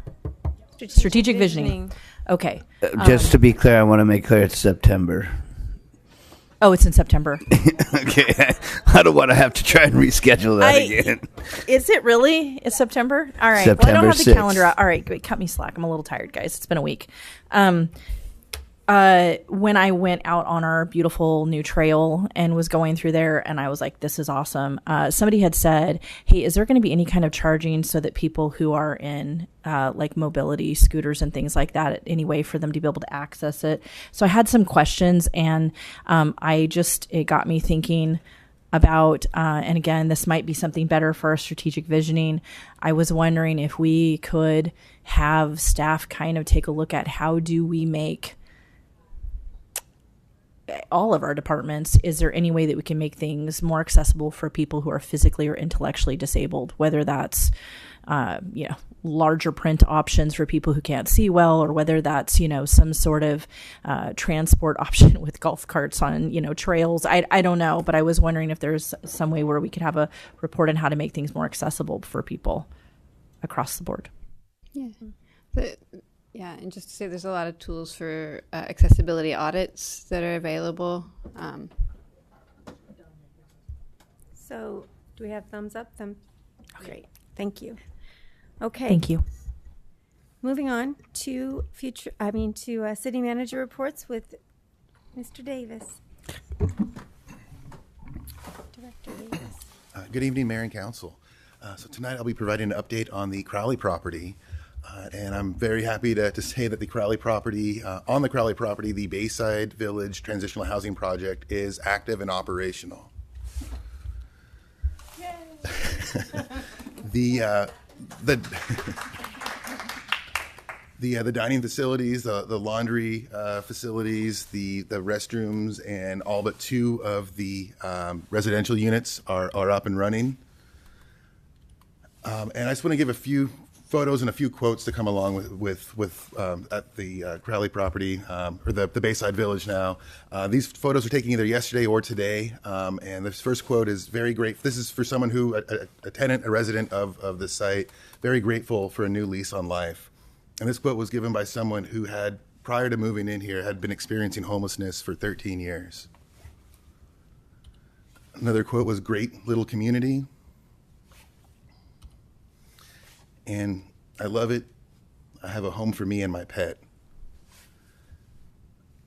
As of today, there are 28 individuals, 14 dogs, and 3 cats that are residing at the Bayside Village at the Crowley property.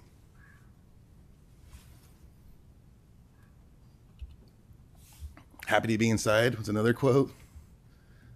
Some of the dogs are large, some of them are smaller. There are folks that have 1, 2, and even 3 dogs that are residing at the Bayside Village.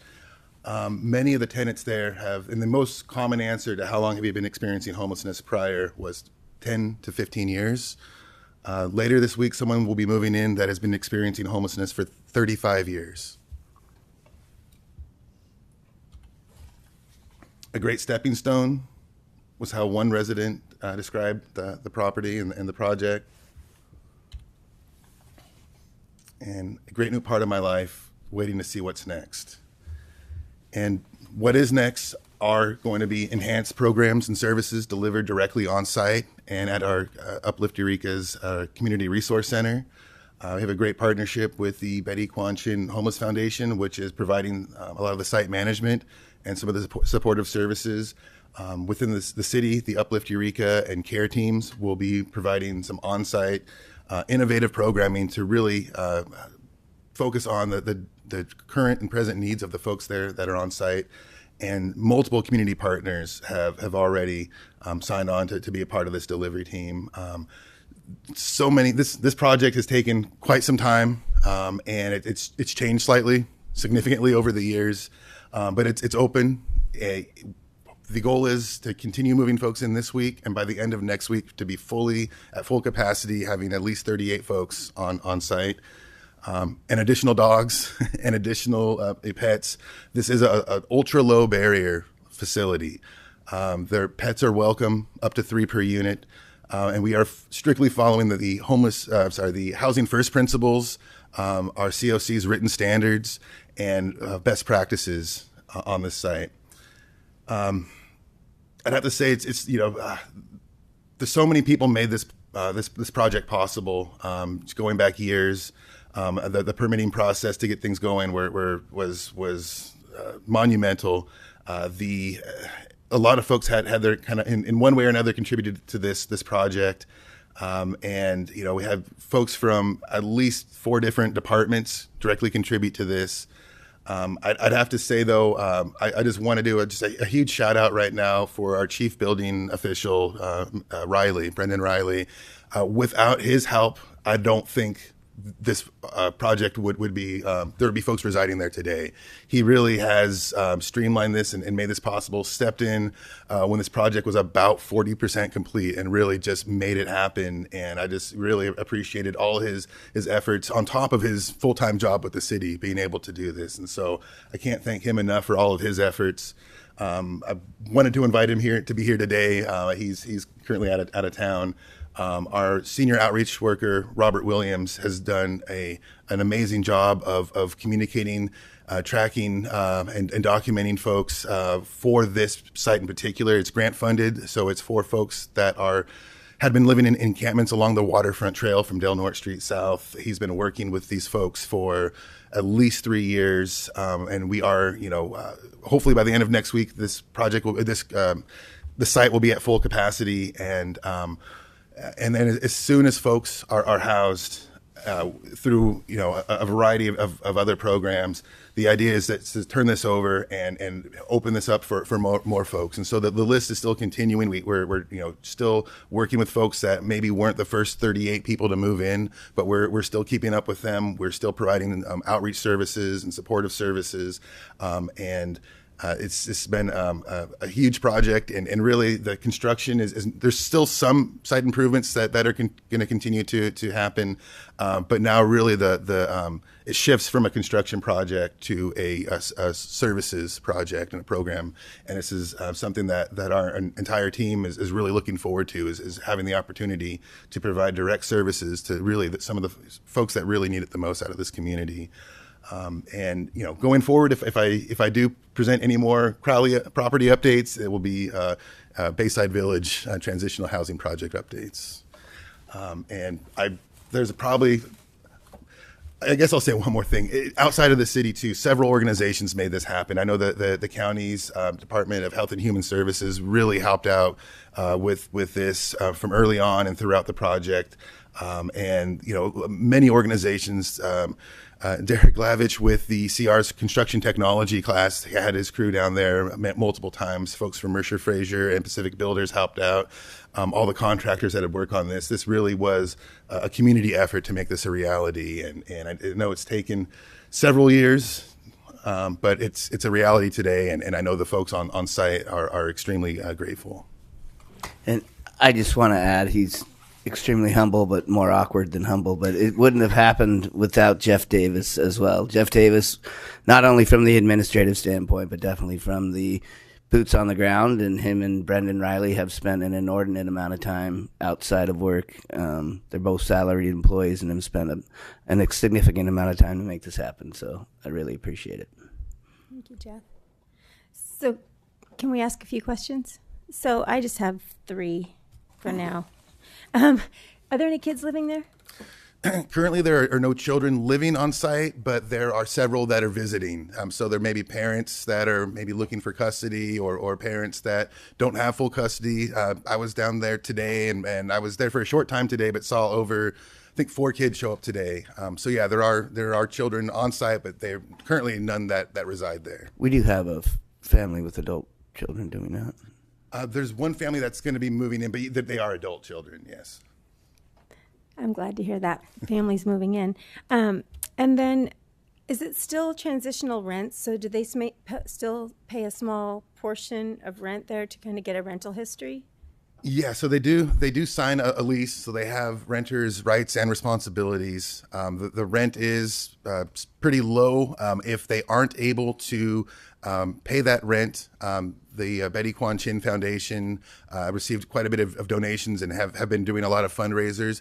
Their rent will be paid. There's like a scholarship or sponsorship program. So if they aren't able to pay, the scholarship program will pay for that. If folks are willing to pay, or if they are able to pay, once they leave that site, hopefully to permanent housing, every penny that they paid at rent, they will be getting back. And so they'll have that to pay for a deposit for moving expenses, and then in addition to accruing the rental history.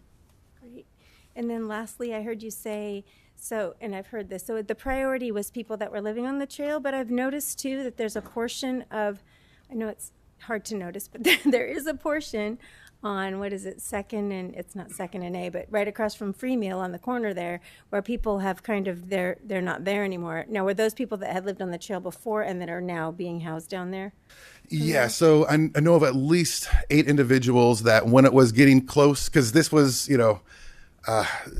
the date that this was supposed to go live had been pushed back for one reason or another. The site just wasn't ready. When it became, time where it was imminently going to open, folks were afraid that if they weren't present and if our outreach workers couldn't find them, that they would be passed over. So a lot of folks came when it was, less than a month away from opening, came down to St. Vincent de Paul, where we're kind of in that area, and at least 8 individuals that were sheltering in that region are currently over at the Crowley property, and those folks were prioritized as far as like the move-in schedule. So at least 8 folks.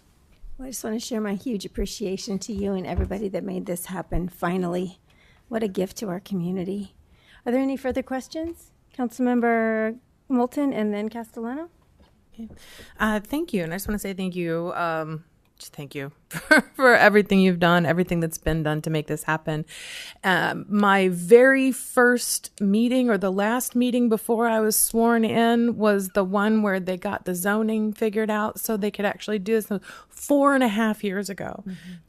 From that point to from being able to do it to actually getting people into the rooms there. And I hope we're able to do more. I just want to fully acknowledge that this is an enormous step and is a very happy step, and that also this is not going to solve homelessness as a Eureka problem, as a Humboldt problem, as a California problem, as a national problem, and that I appreciate that this is one step in a ladder, and that we are also working on all of those other steps on the ladder. And I know a lot of that comes under the programs you're involved in. So thank you for that.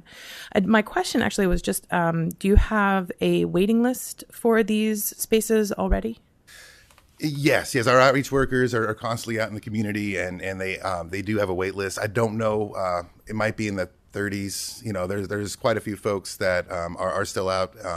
And then, right now we're shifting and really trying to do everything we can to house the folks that are currently residing there, to open up more rooms for those folks. But yes, there is currently a wait list. Thank you. And thank you for bringing up the savings or rent as savings. Worked with an organization that did that for transitional age youth coming out of foster care, basically taught them, the skill of being able to pay rent, but then turning that back over to them. So because move-in costs can be daunting or prohibitive for a lot of folks. So thanks for pointing that out. Really, I want to say thank you. and as Councilmember Moulton pointed out, this has taken a lot of endurance and perseverance, effort, problem solving, and just really appreciate you and everyone who's been involved along the way. Thank you also, City Manager Slattery, for helping, for sure, doing a lot to support seeing this through. I'm very thankful, and it's been a real honor to get to be here on the dais, to support this effort. And also just want to say, with the news coming out today too of the Wiyot tribe winning the $4 million grant to help build affordable housing projects in Eureka, it's a good day for thinking about housing, and it's a community effort. So I feel less than eloquent in terms of how I feel about this, and I feel a lot of folks. There's a lot of hard things. There are many hard things happening in the world, and I feel really proud to see the things that we're working on, and just thank you so much. Councilmember Bauer. Yeah, I don't have any questions, just to thank you. I know there's been a lot of, like the wrong bolts showed up for the walls, and there's been so many things that have slowed this down beyond our control. But I think probably there isn't any staff in Eureka that haven't somehow been involved in this, and I plan on giving Riley a hug and everybody else that was involved, because what a lift. And we've been talking about this for 4 years, right? So, but I know you've spearheaded it, and you're so generous in your sharing of the kudos. But you have been an instrumental part, and thank you, and thanks to everybody, and just happy to see it done, man. So happy. Thanks. Okay. Anybody else? Councilmember Contreras-Deloach. I got to see you out there for a brief minute. It was really, that was the first time I had been out there, was this last week when I was biking out there on the trail, and, stopped off and asked, I'm going to forget his name. Anyway, asked him, how many units do we have? How many are full so far? What's the waiting list look like, and that kind of thing. It reminds me of that starfish story, where they're, the guy is throwing the starfishes back in the water, and someone says, why are you bothering doing this? You're only going to be able to save like a few of them. And he's like, well, how does this even matter? And he's like, well, it mattered to that one.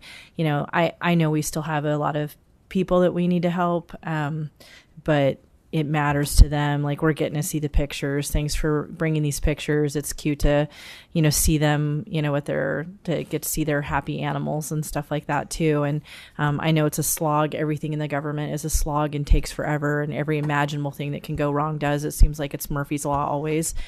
So thank you for the persistence of everybody on the staff and getting through this and continuing, because it makes a difference for every single person that's in there. So I'm just really grateful. Thank you. Anything further? Okay. I just wanted to say something.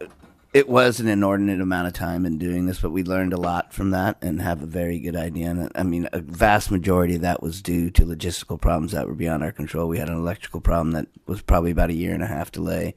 It raised the cost of this increasingly. That probably added another year to that. But I think Davis and crew, and I wouldn't be remiss in saying engineering, and Brittany Powell was also a part of this. We have a really good idea on what it takes to take a raw piece of land, get the utilities to it, and get a very compassionate housing project done. That's going to be a lot easier going forward. Well, thank you everybody for being here. Jeff Davis, you are a rock star. I think I need to give you one of these. Seriously. 100%. And on that happy note, Jeff Davis, we are adjourned.